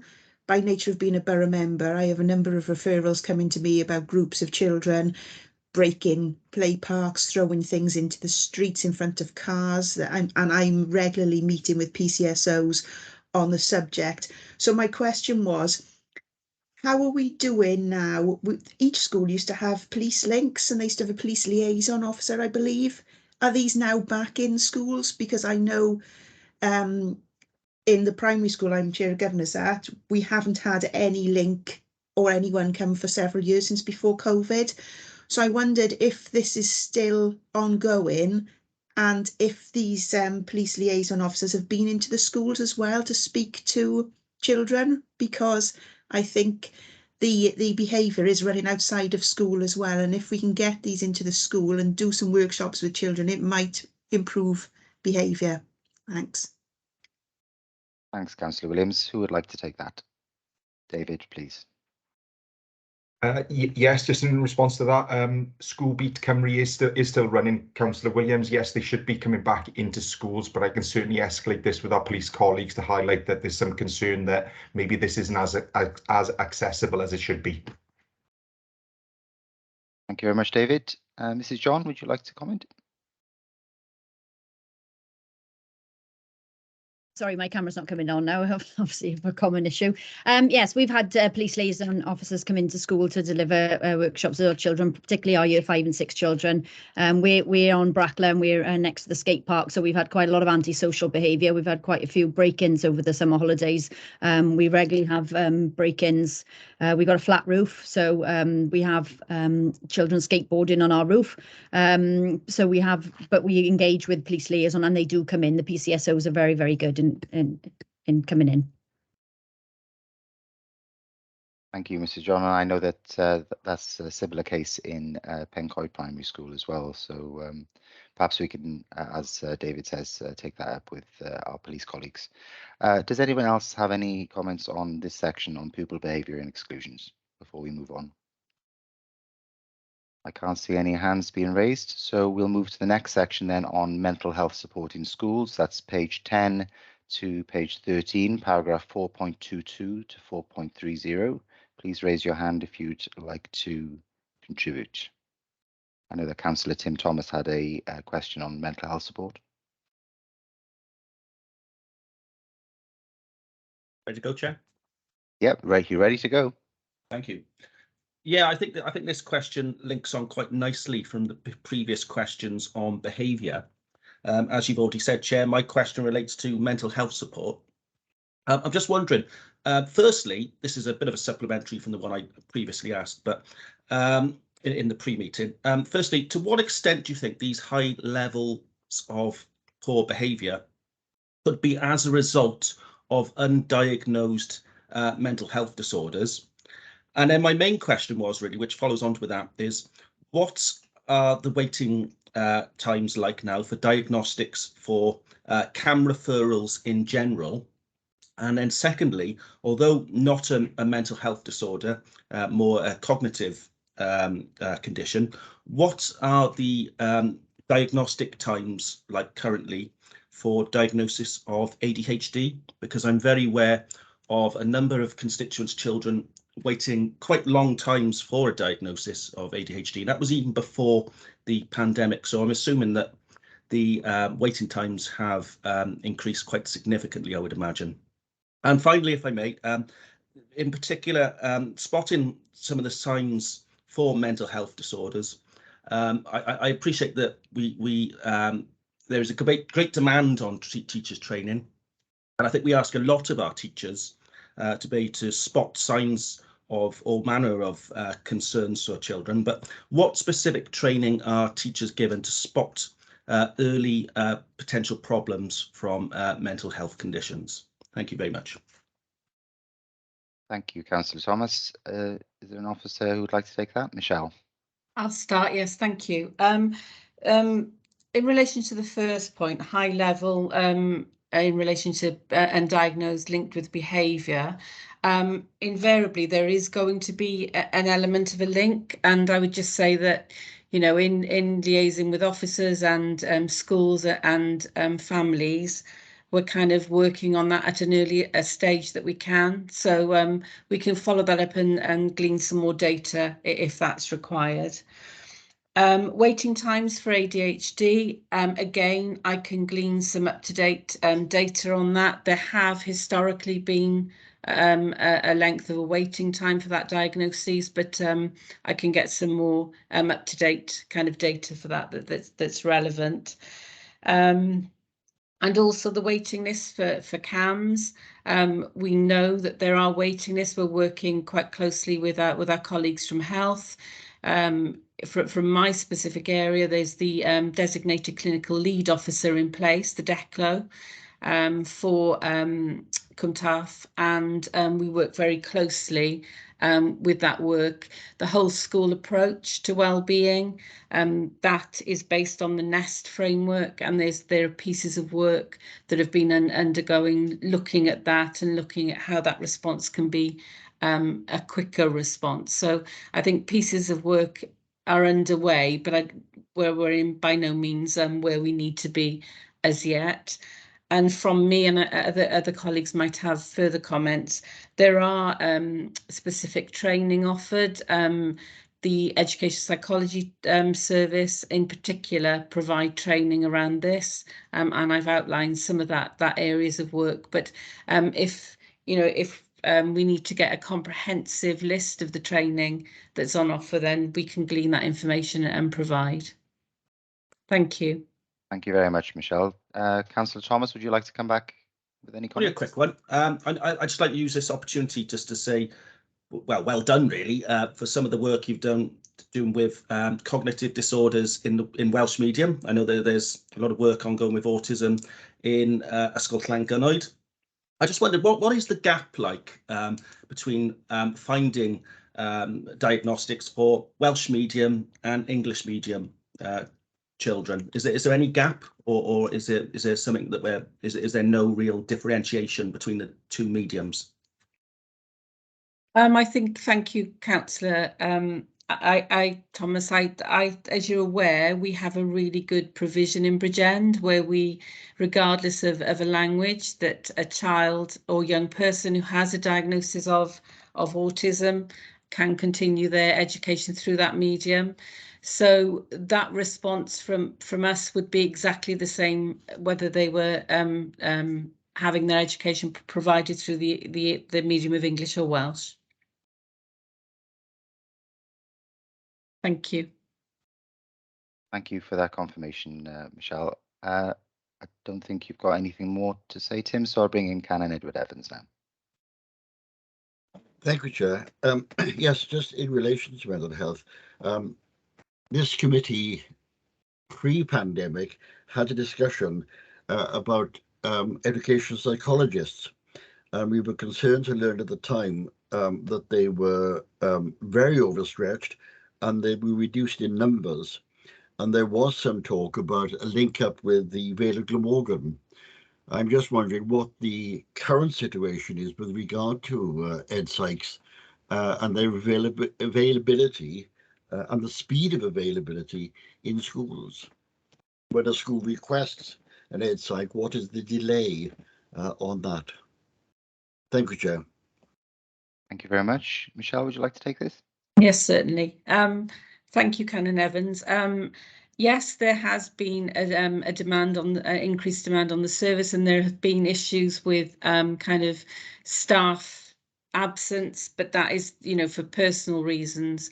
We're back to capacity as of we will be back to full capacity as the end of this term, but there have been mitigations put in place to cover any kind of shortfalls that we've seen. We know that there is a shortage of education psychologists across Wales. Lindsay and myself attended the ADU meeting last week, and NAPEP Wales are undertaking a review of that. And also we utilise any trainees that we can have from Cardiff University. So we've had confirmation, although we didn't think that we'd have anybody this year, we've had confirmation that we have a year one trainee attending Bridgend, so she will be joining the team after half term, and that means that puts capacity then within the system. So we should be to full capacity of the team, the current team that we've got, but as I said, by the end of this academic term. Thank you. Thank you. Thank you very much indeed. Councillor Amanda Williams, please. Thanks very much. I've got a couple of points on well-being.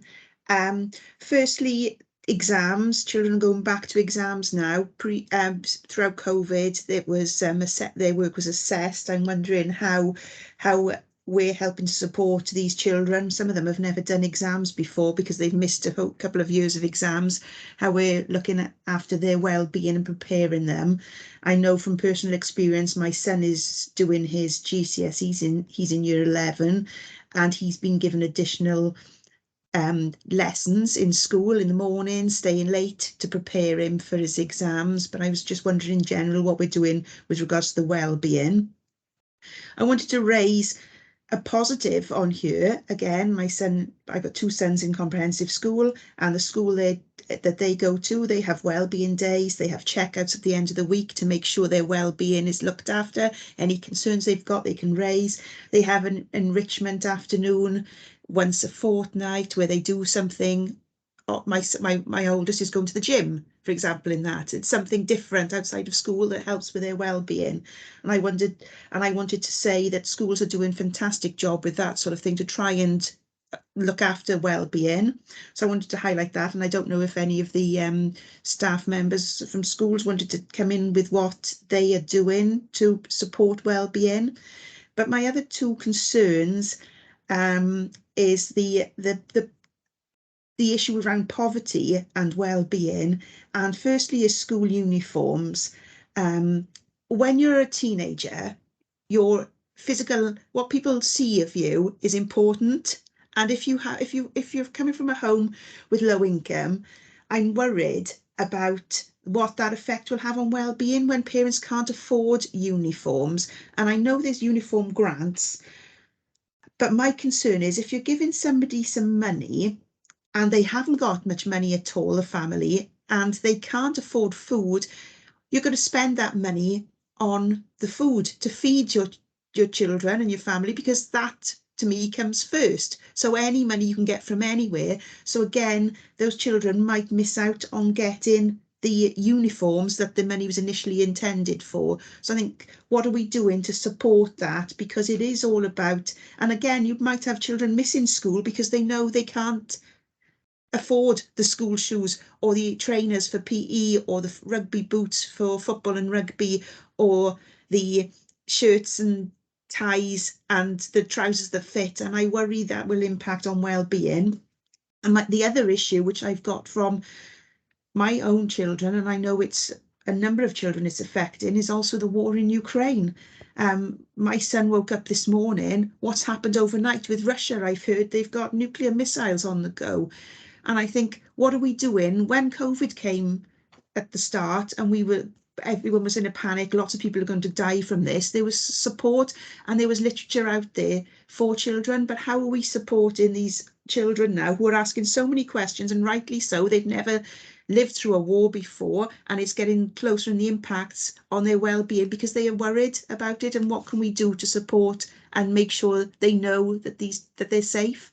Well, hopefully for the time being. Thanks. Thank you, Councillor Williams, for sharing your positive experiences, and you raised a number of concerns regarding wellbeing there. So Michelle's put her camera on, so I'll ask her to comment. Thank you. Thank you, Councillor Williams. If I just make a start, and then I think other people will want to come in on specific points. You know, as we've outlined, there's a plethora of support for wellbeing for schools and families. And I think there may be specific examples, particularly with the whole school approach that we have in Bridgend and the pilot schools that have taken part in that. So, you know, just to understand exactly what we're doing, perhaps in relation to supporting with exams has been raised, or with other areas. So I just wondered whether perhaps the school colleagues that's in attendance would want to respond to that. Thank you. Thank you, Michelle. Put them on the spot. Anyone interested in contributing from school colleagues, invitees? Yes, Mr. Davis.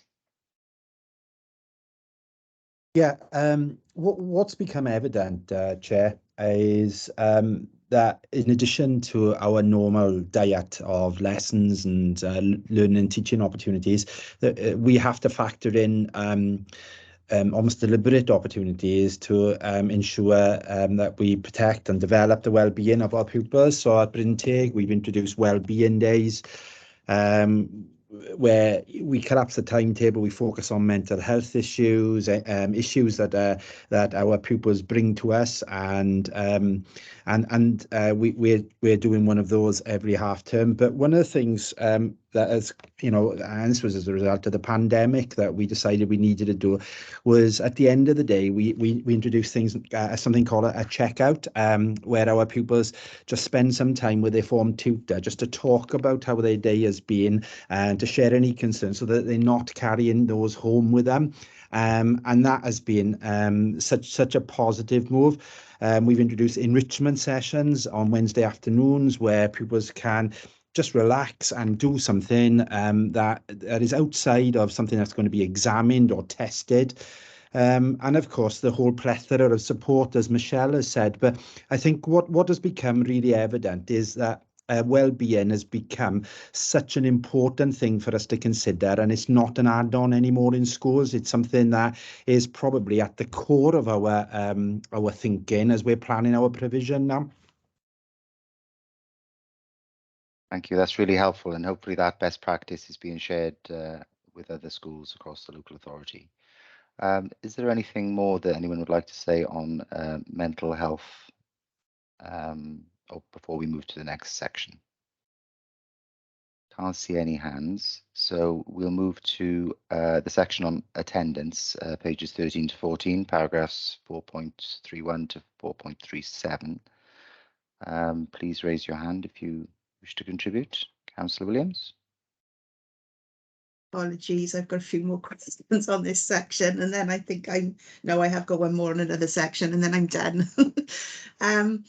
Yeah, so absence is, I missed the pre-meet this morning because my son was in the doctor's having blood tests. He's had the same issue, and I'll just go into this so you can see the context of where I'm coming from, for over a year. And it's the access to GPs, and it's going back and forth. Today was blood tests. He went to the GP 3 weeks ago, but that's the first appointment date they had. And it's this long term, and in the meantime, he's taking time off from school because he's unwell. And I think a lot of people are experiencing that. So I think there's a problem with children coming to school because of access to GPs. So either they're staying at home, or they're staying off until they can get a GP's appointment. Now, the doctor wants to see my son when his test results come in, but you can't make an appointment anymore for in advance. You've got to sit on the phone every morning and phone and try and get an appointment for that day. You can't book for the next day. And I think that's the problem now with doctor surgeries. It is not helping children to be diagnosed straight away or to have the treatment they need, which is extending their absence from school.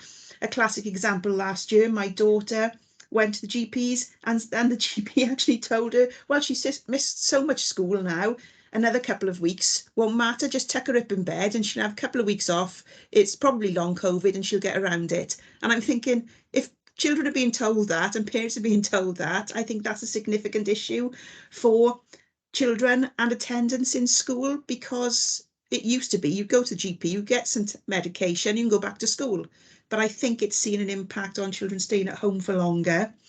I also think there's a confusion with regards to COVID and the rules, because we're told as individuals now, you don't need to isolate anymore. It's your choice. You can choose whether to isolate and do the right thing, or you can go out and still go and meet people and do that. But then I believe that schools, you shouldn't be sending children into school with COVID. Some parents are, because they have to work and they think, well, I can't have them at home, so I'll send them in anyway. Children are then getting it from other children, staff are getting it and they're going off. So you've got some who are isolating and some who haven't. And I think it would help as well if the position in relation to schools, I know it's an individual school's job, but if as an authority we work together so that the guidance is there for children going to school as well. But that's where I was saying about the health board and how we can work with the health board being invited, how we can work with the health board to make sure, because I don't think the system they've got working at the moment works for children and encourages children to continue their education. Thanks. Thanks, Councillor Williams. Obviously, you raise quite a few interconnected issues there, which have an overarching strategic and a national policy agenda as well. But do any officers want to comment on that? I know they're very much overarching issues. Mark Lewis, or does Lindsay, do you want to come in first and I'll come back? Lindsay or Mark? Mark will come in after me. I think we all agree. I think the points that Councillor Williams has raised are really important ones, and especially with regard to consistent communications from local authorities and the health board. Obviously, I'm more than happy to bring up those general issues with the Regional Partnership Board. There's a meeting coming up there, and I'll be entirely happy to do that, because I think it's important we get that consistent messaging. I think the second part is really important as well with regard to advice that schools provide parents. I know Kath John is on the line at the moment. Kath is part of the executive head group, and they've previously asked for this information to be sharpened to schools to make sure it can be communicated to parents. Members of this panel will be aware that the advice from Welsh Government has changed naturally over the last couple of years with regard to COVID. There's been significant change in April this year and now in September, when it's been moved to a communicable respiratory condition, so slightly different to COVID and in its early days. And that messaging, we need to make sure it is disseminated across all of our schools and then shared with parents. So through you, Chair, I'm more than happy picking up both of those actions that Councillor Williams has said. One, for me to communicate with health colleagues, and also in line with expectations from the executive head group, is to make sure that communication is shared and it's consistent across all our schools. Thank you, Chair. Thank you. If that could be recorded on the action log, that would be fantastic. Scrutiny team, thank you very much, Lindsay. Mark, would you like to add anything? Sorry, nothing to add. Lindsay's covered the points. Thank you. Thank you very much, Mark. Okay, Councillor Tim Thomas, please. Thanks, Chair. I won't risk my cam this time. Yeah, it's related to attendance to an extent. It follows on from Councillor Williams's point. Generally, just first of all, the secondary school attendance figure of 86.5%. I was quite alarmed to read that figure. It's my understanding that that's in line with some quite with some single schools that are in quite deprived areas. So my first question is really, how does that compare to the Welsh national average, really? And is it fair to assume that some of our schools, our comprehensives in some of the more deprived areas, would be even considerably below that 86.5% as well? Secondly, following on with Councillor Williams's point there, she's addressed an example of where attendance can be decreased for quite reasonable grounds. And also the supplementary paragraph above the table outlines that some pupils need support for things like anxiety, quite understandably from COVID. So there's some quite genuine cases there where pupils and families need support. I'm just wondering, how does the authority differentiate between those families that require that support to help with their attendance and those pupils that are just generally truant in, basically. And the reason why I asked that question is because the Welsh Government are reintroducing that's my understanding, they're reintroducing the fixed penalty notices, which would mean a financial sanction for non-attendance. And I'm just trying to establish how in what scenario would a parent receive that financial sanction? And I just want some reassurance, really, that those families that require that support won't be sanctioned, and obviously those those where it would act as a deterrent would be sanctioned in that way. Thank you, Councillor Thomas. Mark, would you like to respond to that? Yeah, happy to come in, Chair. Thank you, Councillor Thomas. Some very good questions there. I'm happy to cover them off. In terms of the data, yes, a significant reduction when we look at it in terms of pre-COVID, particularly for secondary schools.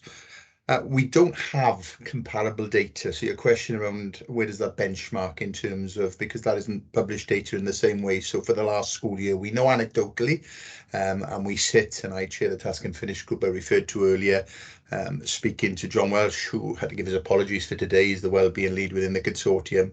Their figures that other local authorities, certainly in the consortium are reporting, but we don't have any comparable published validated data to make that judgment upon.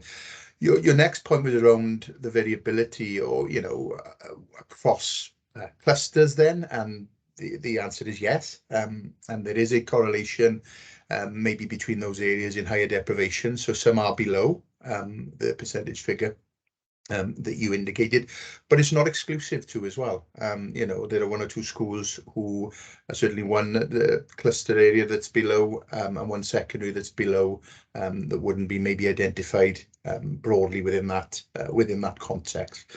So it's a variable position, but not comparable data we have. The next point you made is around really identifying, I guess, the difference between sort of what you termed as truancy and where actually pupils are not attending for a variety of reasons. Now, I think the strength in our model, our early help model, which has had a lot of positive critique over the years, is just an integrated model. So that's not us saying that, that's regulators saying the strength of that model is the education welfare officers sit within locality hubs with family support workers, with other family intervention workers, and they're co-located with the social work teams as well. So we're able to put a much a wider context to that. So I know it's a bit of maybe of a broad answer, but we look at it on a case-by-case basis. So dependent upon the information and the information intelligence we have, we don't want to come at it from a punitive perspective. If that young person and that family need support, because there could be a whole host of reasons, and we've already alluded to many, including sort of emotional well-being and a variety of reasons why young people aren't attending school, we'll work with that family and we'll work with that young person. So it's a broad response, but the strength of that model is when we've got that information from schools and we've got that education welfare officer sitting within those locality hubs, many of the young people who maybe could be described as having sort of persistent absenteeism, low levels of school attendance, based on a consent model, we will work with those families to try and resolve that issue or those issues that are stopping them attending school. There's lots of things, as you can see in the report, in terms of truancy, patrols and other elements. So there will always be an element maybe of young people who are within that category. But I think the strength of that model is that we've got the EWOs integrated within the locality hub. Your final point was around fixed penalty notices. You're absolutely right. Welsh Government have given new direction now, so they're back within the toolbox, if you like, of education welfare officers. We wouldn't use those as a first resort. Clearly, we'd go through, a point of escalation, really, but it would be on a case-by-case basis. I think we'd all agree that, particularly in the context of the cost of living crisis, putting fixed penalty notices on families, many of whom can't afford even to the day-to-day living, which we've alluded to. So We'll take those on a case-by-case basis. There will be small numbers that will be required. I did get some information across lots of local authorities, and it was anecdotal, so it's not published data. You know, some authorities have used those more significantly than Bridgend historically, but I don't think we apologise for that, because our attendance has always been high, and we've looked at it from a supportive perspective with those families, rather than just, you know, go into that punitive or even that court environment in some instances. It will be required, but it will be on a case-by-case basis. So I wouldn't want members to think that now Welsh Government have given the new guidance out that there's going to be a, you know, a run of fixed penalty notices being issued within Bridgend. They'll be issued as appropriate, but through that escalated response, starting with very much a supportive measure in the first instance. In other words, let's try and understand why that young person isn't attending in the first place, because invariably, you know, non-attendance, not in all, but the majority of cases, there's issues behind that, and we're very keen to understand what they are and unpick and support the families. So I think that may have covered the, but happy to come back in if there are points I haven't. Only a quick one, if I may, Mark and Chair. You've really given me a great response there, and I think I'm pleased to hear that that the right support mechanisms are going to be there for those families that require them. I'm just wondering, in the most extreme cases where all those support mechanisms have been exhausted, would you consider referring the matter to the police? We would consider reporting the matter to the police, but we work very closely with the police. We've got police colleagues integrated into our delivery model, both in terms of the IAA and the MASH arrangements that colleagues have talked about earlier, and we've got 3 PCSOs within our 3 locality hubs. So that dialogue and conversation would be happening organically. So again, it would be a case-by-case basis. If there were concerns, clearly we need to ensure these young people are cited. So that presents, you know, it gets back to the safeguarding issue that we've already talked about. So we've got police colleagues within our delivery model, both in terms of the locality hubs and the multi-agency safeguarding hubs. So where those conversations would be appropriate, you know, we would have them, but we would start it on that supportive level. But if there were issues in terms of non-engagement, which you're alluding to, or issues in terms of, you know, safeguarding, then yeah, absolutely, we would work with colleagues within children's social care and with, you know, with police colleagues as appropriate.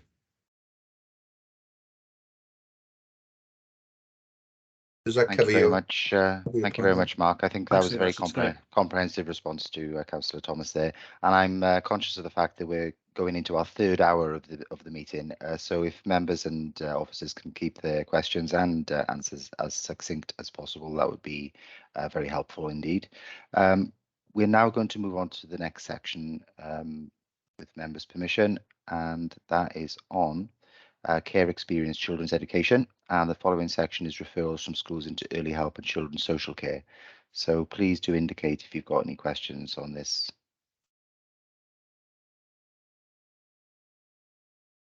Didn't quite want questions which were that succinct, but let me see. I've got a question on this, and it's on page 15 regarding referrals from schools into early help. Are we seeing an influx of referrals from any particular areas of the county? I suppose this is a theme which we've explored regarding pupil behaviour and absences as well, whether there are any concerns from any particular areas. And the increased capacity within the early help screening team to respond to the ongoing increase in demand for this support. Have you implemented the actions in response to the review of the early help referral process? David. Thanks, Jay. On your second point around our early help kind of review as such, yes is the simple answer. We've increased obviously staffing capacity there to assist us with the demand that we've seen. We've updated the BCBC website to reflect a little bit more detail around what early help is, what's available from within the local authority, but again, looking at more that's available externally as well and through local kind of communities or national kind of services as well. Again, with the aim here really of trying to get information out to people rather than waiting for referrals to come into the local authority. and in essence trying to enable people to take control for themselves rather than relying on services as such. Then that has assisted us hugely in terms of our waiting list at our front door for early help services.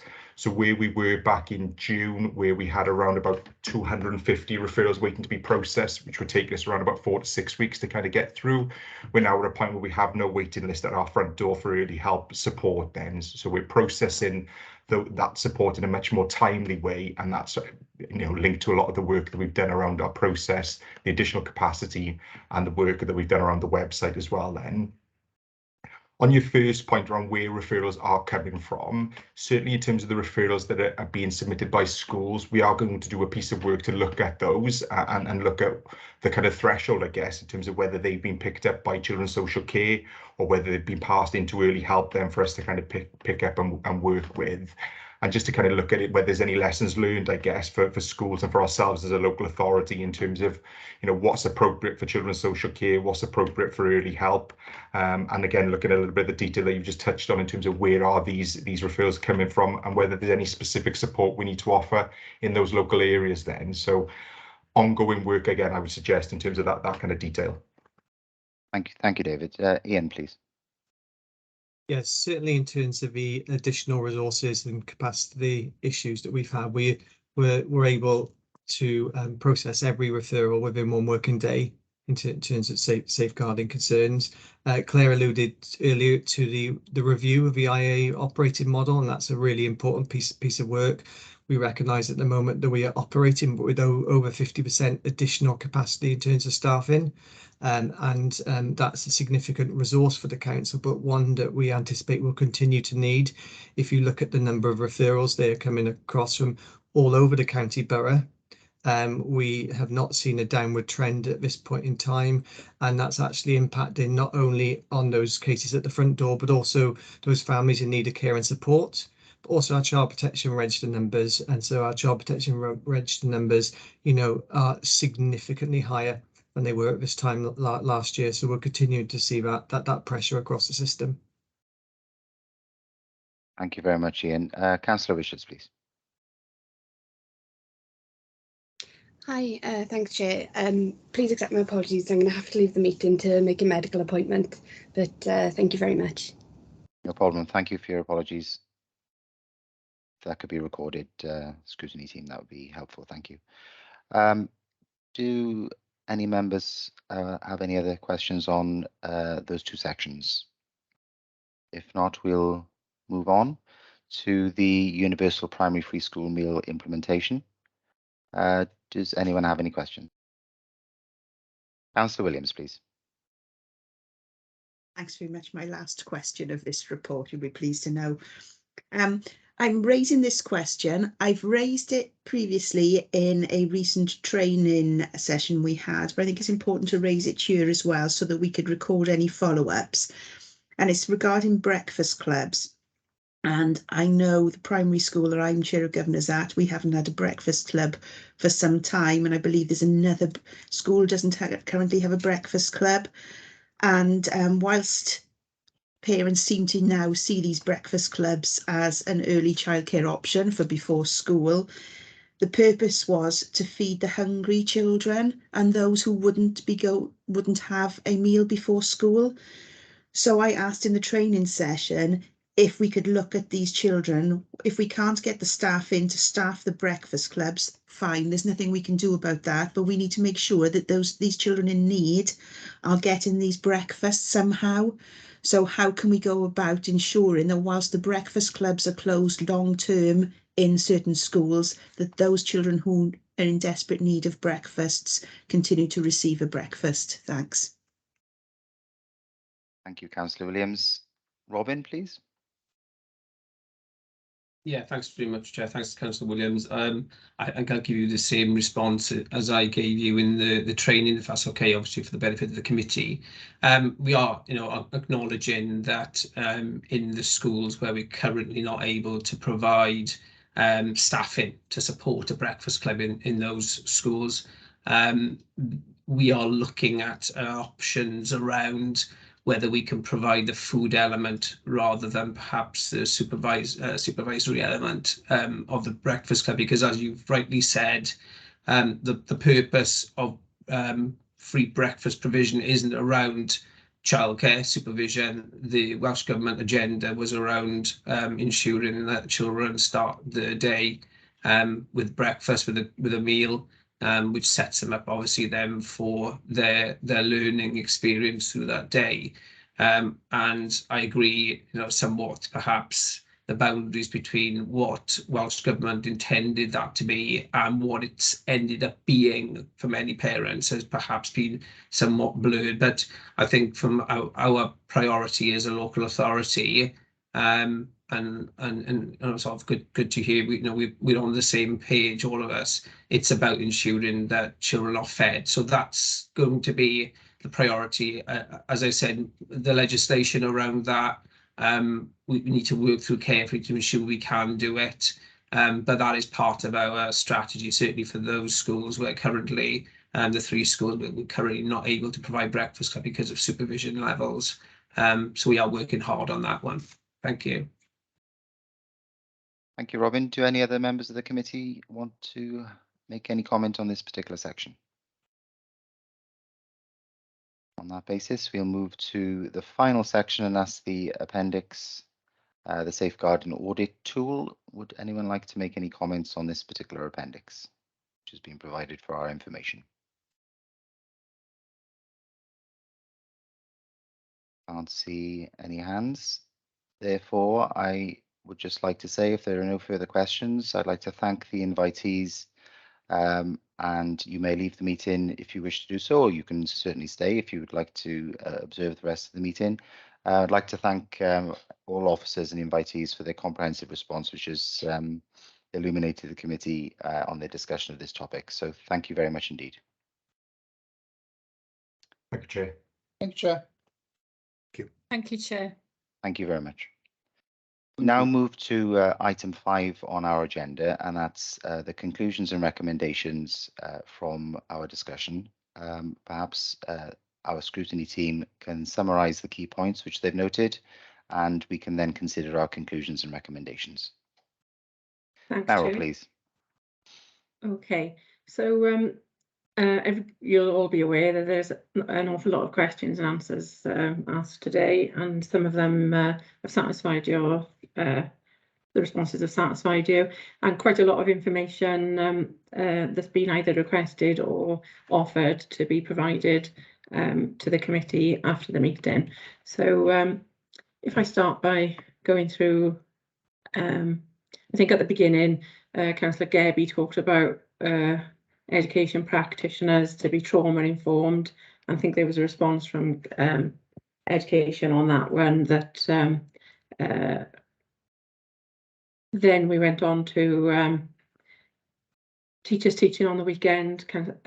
Lindsay Harvey asked to be advised outside the meeting of any instances from Councillor Evans.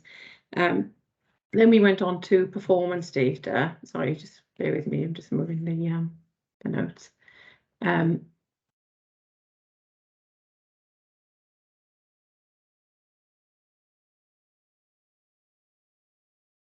Difficult when we put you on the spot like this, Meryl, No, isn't it? sorry, Just to summarise all the two conclusions from a different very lists lengthy here, meeting. and I've highlighted them, and I'm just scrolling down. Sorry.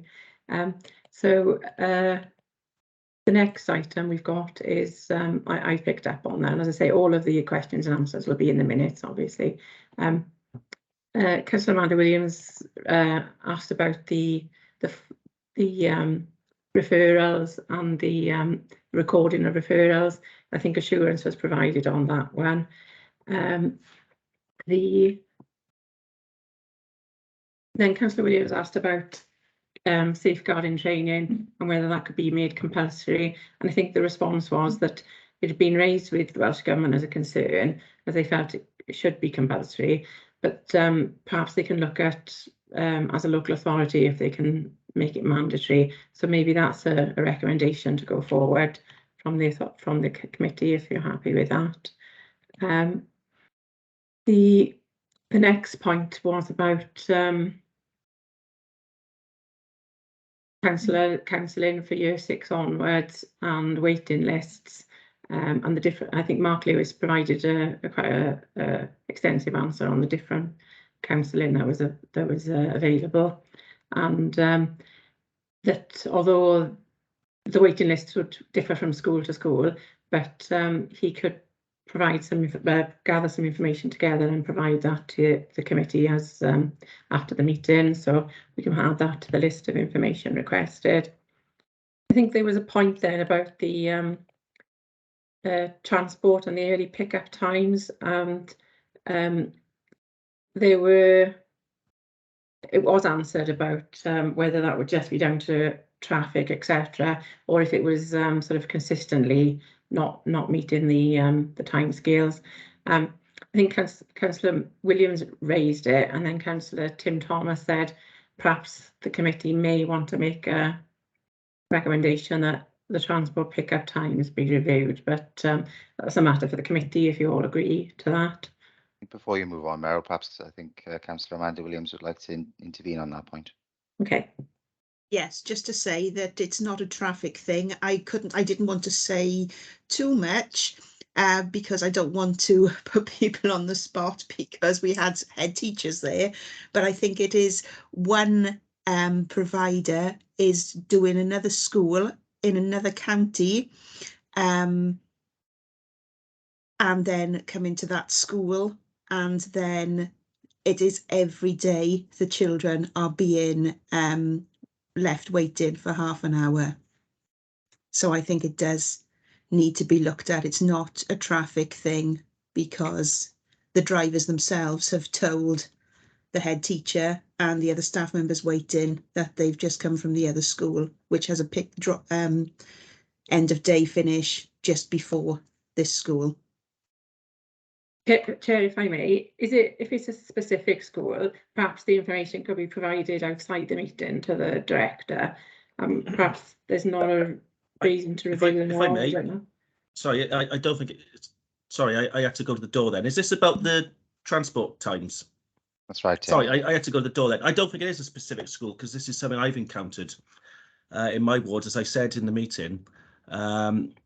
Yeah, exactly the same thing as encountered in my ward for 2 different schools, whereby the transport provider is picking up children from the Welsh school, Callan y Cymoedd, and another school, I forget which one, in the locality. And the time frames are completely unrealistic. There is no way that they could safely pick up both sets of pupils. So what Councillor Williams has said for her ward is exactly the same for my ward. So I suspect this is occurring in a number of locations whereby there are unrealistic pickup times. And in the example, the referral I gave, the child left in the school in Callan y Cymoedd, she's impacted by autism, and she had to stay in the head's office. And that brought up negative connotations, being in that head's office, thinking that she was being naughty. So, you know, that's had quite unfortunate connotations to her, and this is impacting quite a wide number of parents. So, yeah, I think this is occurring around the county borough rather than individual to Coity. Perhaps we can ask them to look at it from a safeguarding and wellbeing perspective then, Meryl. Obviously, we'll have home to school transport on our forward work programme after the Welsh Government have published their strategy, probably next year, where we can delve into the issues surrounding home to school transport, of which there are many, next year in our session on home to school transport. But with specific regard to safeguarding and wellbeing, perhaps we can ask the local authority to examine the issues which both Councillor Williams and Councillor Thomas have raised.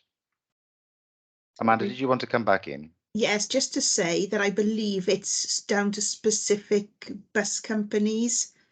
It's the same bus companies who are doing this rather than all bus companies. It's down to certain individual bus companies. Let's just ask Robin and his team to investigate. Can I come on?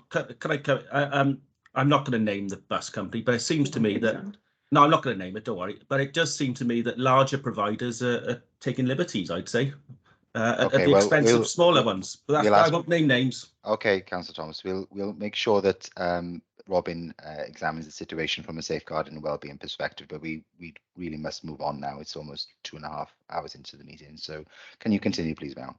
Okay, thank you. So when we looked at the 707 exclusions, and it was up on the last full year that they had, and we asked for more data. It was being processed, and they can come back with that data to the committee in the future.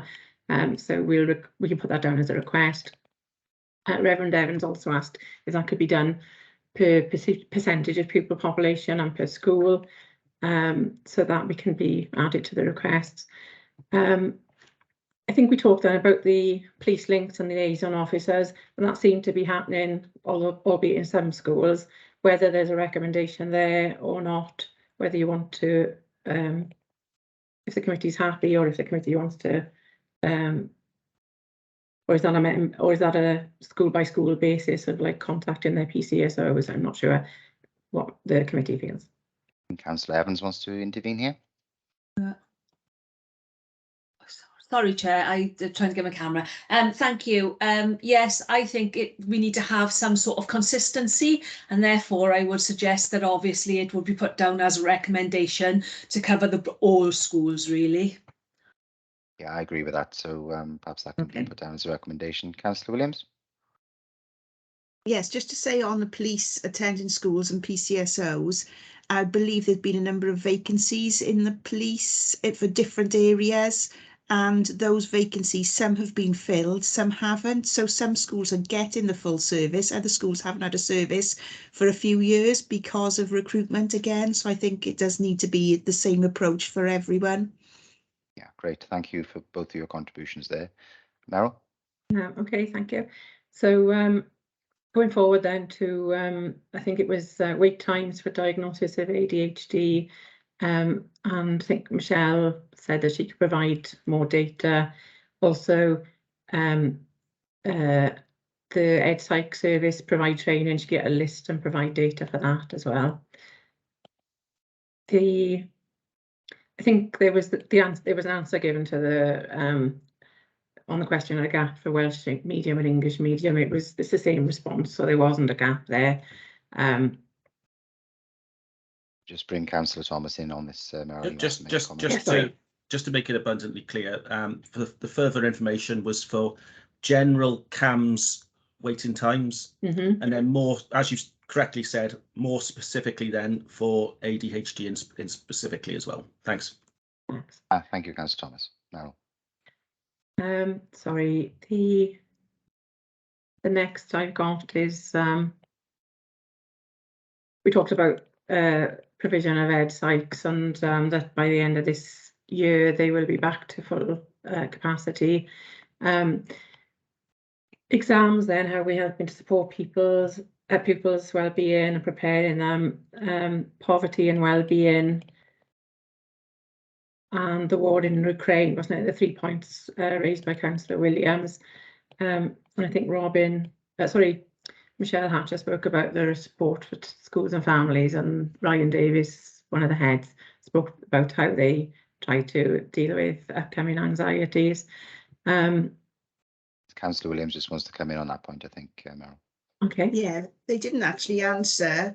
Sorry, that's my laptop making a noise. They didn't actually answer what they're doing with regards to exams yeah. or the war in Ukraine, because I asked for something similar to when all schools followed with COVID, the same, and gave them children not, advice on COVID so that they wouldn't be worried, because the newspapers and the press were reporting everyone's going to die of COVID and everyone was panicked. And I think that's what they're doing now with Ukraine, because I've been asked so many questions by different people. Are we going to die because we're going to be bombed? And I think we need to make sure that all children are aware, because sometimes everything's blown out of proportion in the press and that, but it's another factor that having, I was born in the 70s, so I've lived through a few wars where we've had these threats, but these children haven't. It's the first one, and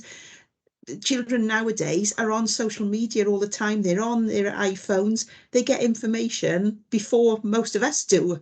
And so because that information is out there, is how we're managing their well-being when they're seeing all of this information and seeing the pictures that are out there and everything else relating to it.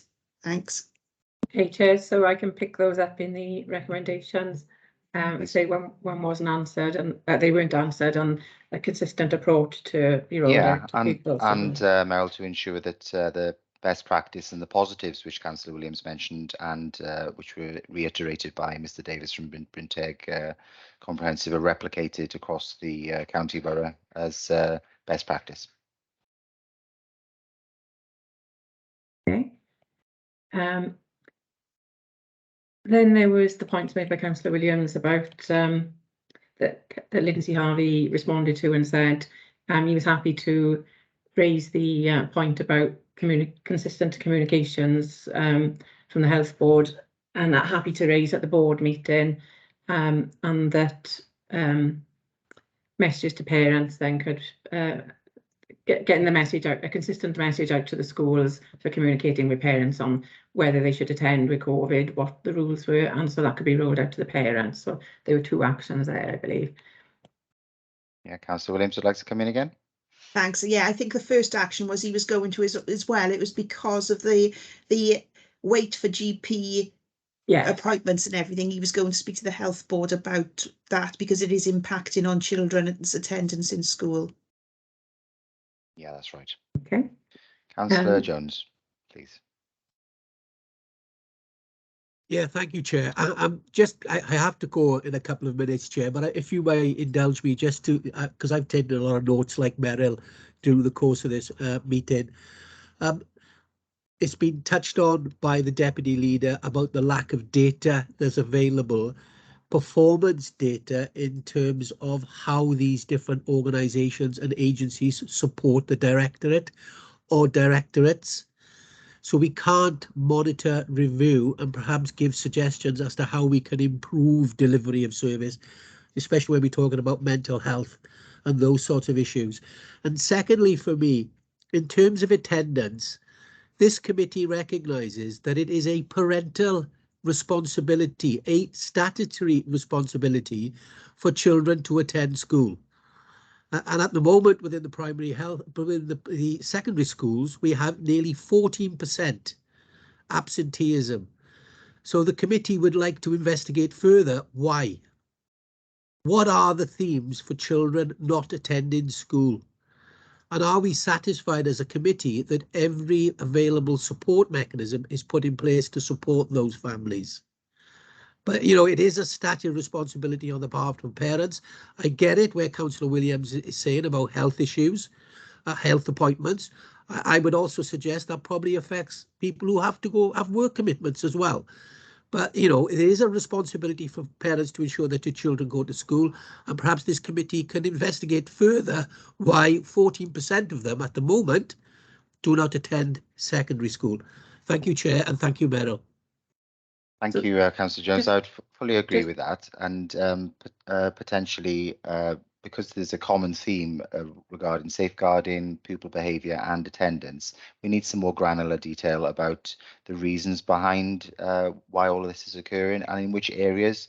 You know, for example, in Councillor Jones's ward, you know, it may very well be the case that there are other issues contributing to these factors in areas where the Welsh index of deprivation is lower than other more affluent areas. So it's important to drill down into the reasons behind it, I think. Can I just clarify, you specifically mentioned secondary school, so is that what you want to look at, or did you want to look at all of the school, the non-attendance across all the schools, sorry, in that recommendation? Meryl, we can only go on the data we've been provided with today. The data we've been provided with today suggests that 86.5% attendance rate in secondary schools. We don't have any data in relation to primary schools. And just finally from me, how are, you know, what is happening locally? What are some schools doing better than others locally? regionally, and what is happening pan Wales in terms of other authorities trying to deal with what is a delicate and sensitive matter, and can we shamelessly steal ideas from them to improve our performance? After all, if we can get children into school, perhaps we can support them with their behaviour issues, support them with their mental health issues. But if we can't get them into school, it's going to be that much more difficult. Thank you, Chair, and thanks for chairing today. I've enjoyed this meeting. Thank you. Thank you very much, Councillor Jones. Meryl, would you like to continue with the recommendations? Yeah, I'm just trying to cross tabulate now what Councillor Jones has said. Well, which with what was still on the list to be read out. Sorry. So I think then we've got the questions about attendance and the comparable Welsh national average, which was answered. And the question about whether the police should become involved before fixed penalties, which was answered. So I think everything else, I don't have anything else highlighted. Oh, the point on very hungry children and where there's no breakfast clubs. Robin said that they are looking at it, but if you wanted to make a recommendation as a committee to strengthen that, yeah, well, we just need to ensure that all the facilities, the challenges of human resources and facilities are addressed so that they can actually meet the national legislative obligations which have been set out by the Welsh Government, I guess. But Councillor Williams would like to come in as well.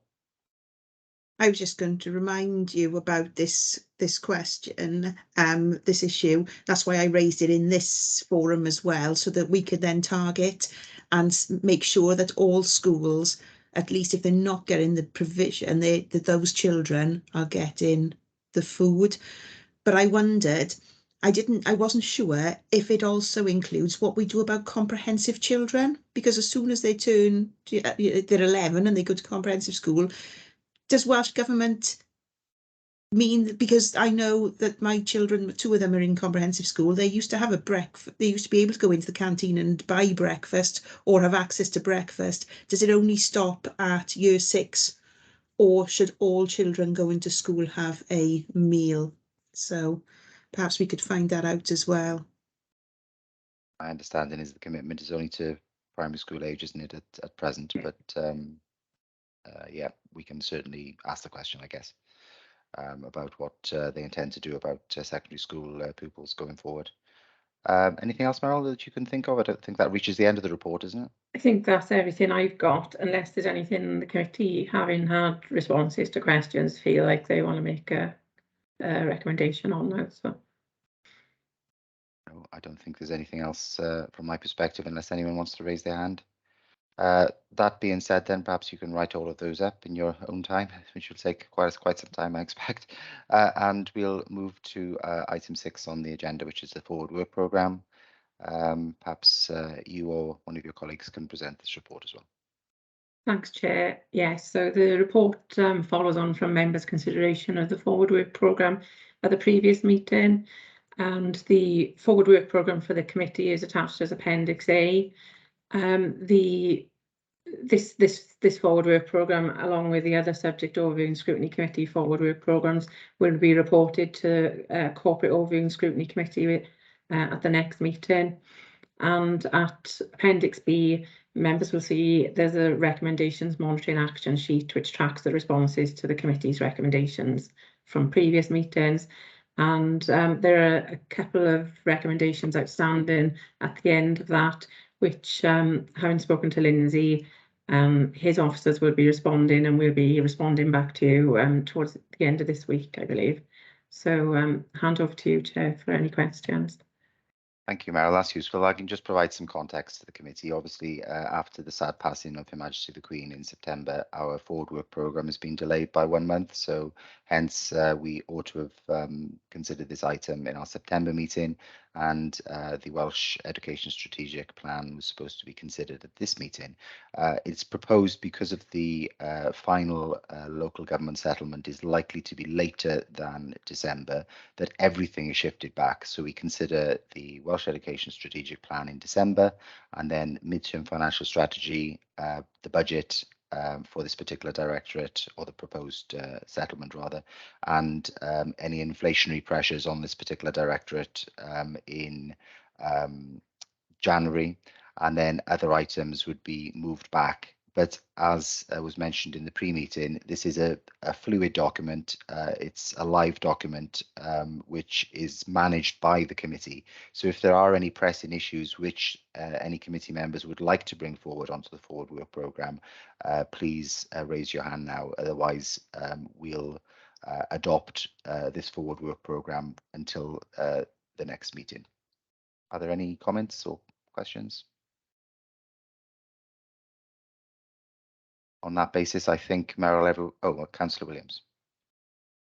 Sorry, I was trying to touch the screen instead of the just on the two at the end, it says to be confirmed when they're going on. So does that mean they will run over to next year then, or will we try and find a place this year for them to go in with some of the other items? Because obviously for me, school catchment, it's one of those that keeps being put off and put off. I've been, 5.5 years, and I've been raising it, asking for it to be looked at since I started in 2017. So I'm conscious that if they're at the end with no dates, they might just keep remaining at the end and then pushed back and back and back. Thanks. Sure. Meryl, perhaps you can jog my memory. When we put this to Lindsay during our planning meeting, was there any reason why we didn't set a date for it? I can't remember. I know with regards to home to school transport, for example, which I know is a priority for members, we are awaiting Welsh Government guidelines, so that's why that hasn't been put on the agenda at the moment. But I can't remember, I'm sorry, Meryl, about the English language schools catchment areas. Okay, I think what we do is in between each round of meetings, we try to get a meeting with the director and the cabinet member and our chair. We had the meeting.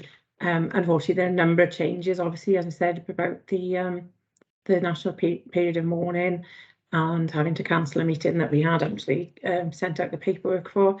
Then having to move things forward, and also the settlement date being late. We're likely to get it sort of mid to end December, which means it can't be scrutinised till January. The other items then, it was just about fitting them in around, it's not envisaged that they would be move over, just as Councillor Williams has said, it wasn't my understanding that they would move into the future year. It's just about fitting them in around these other items as soon as possible.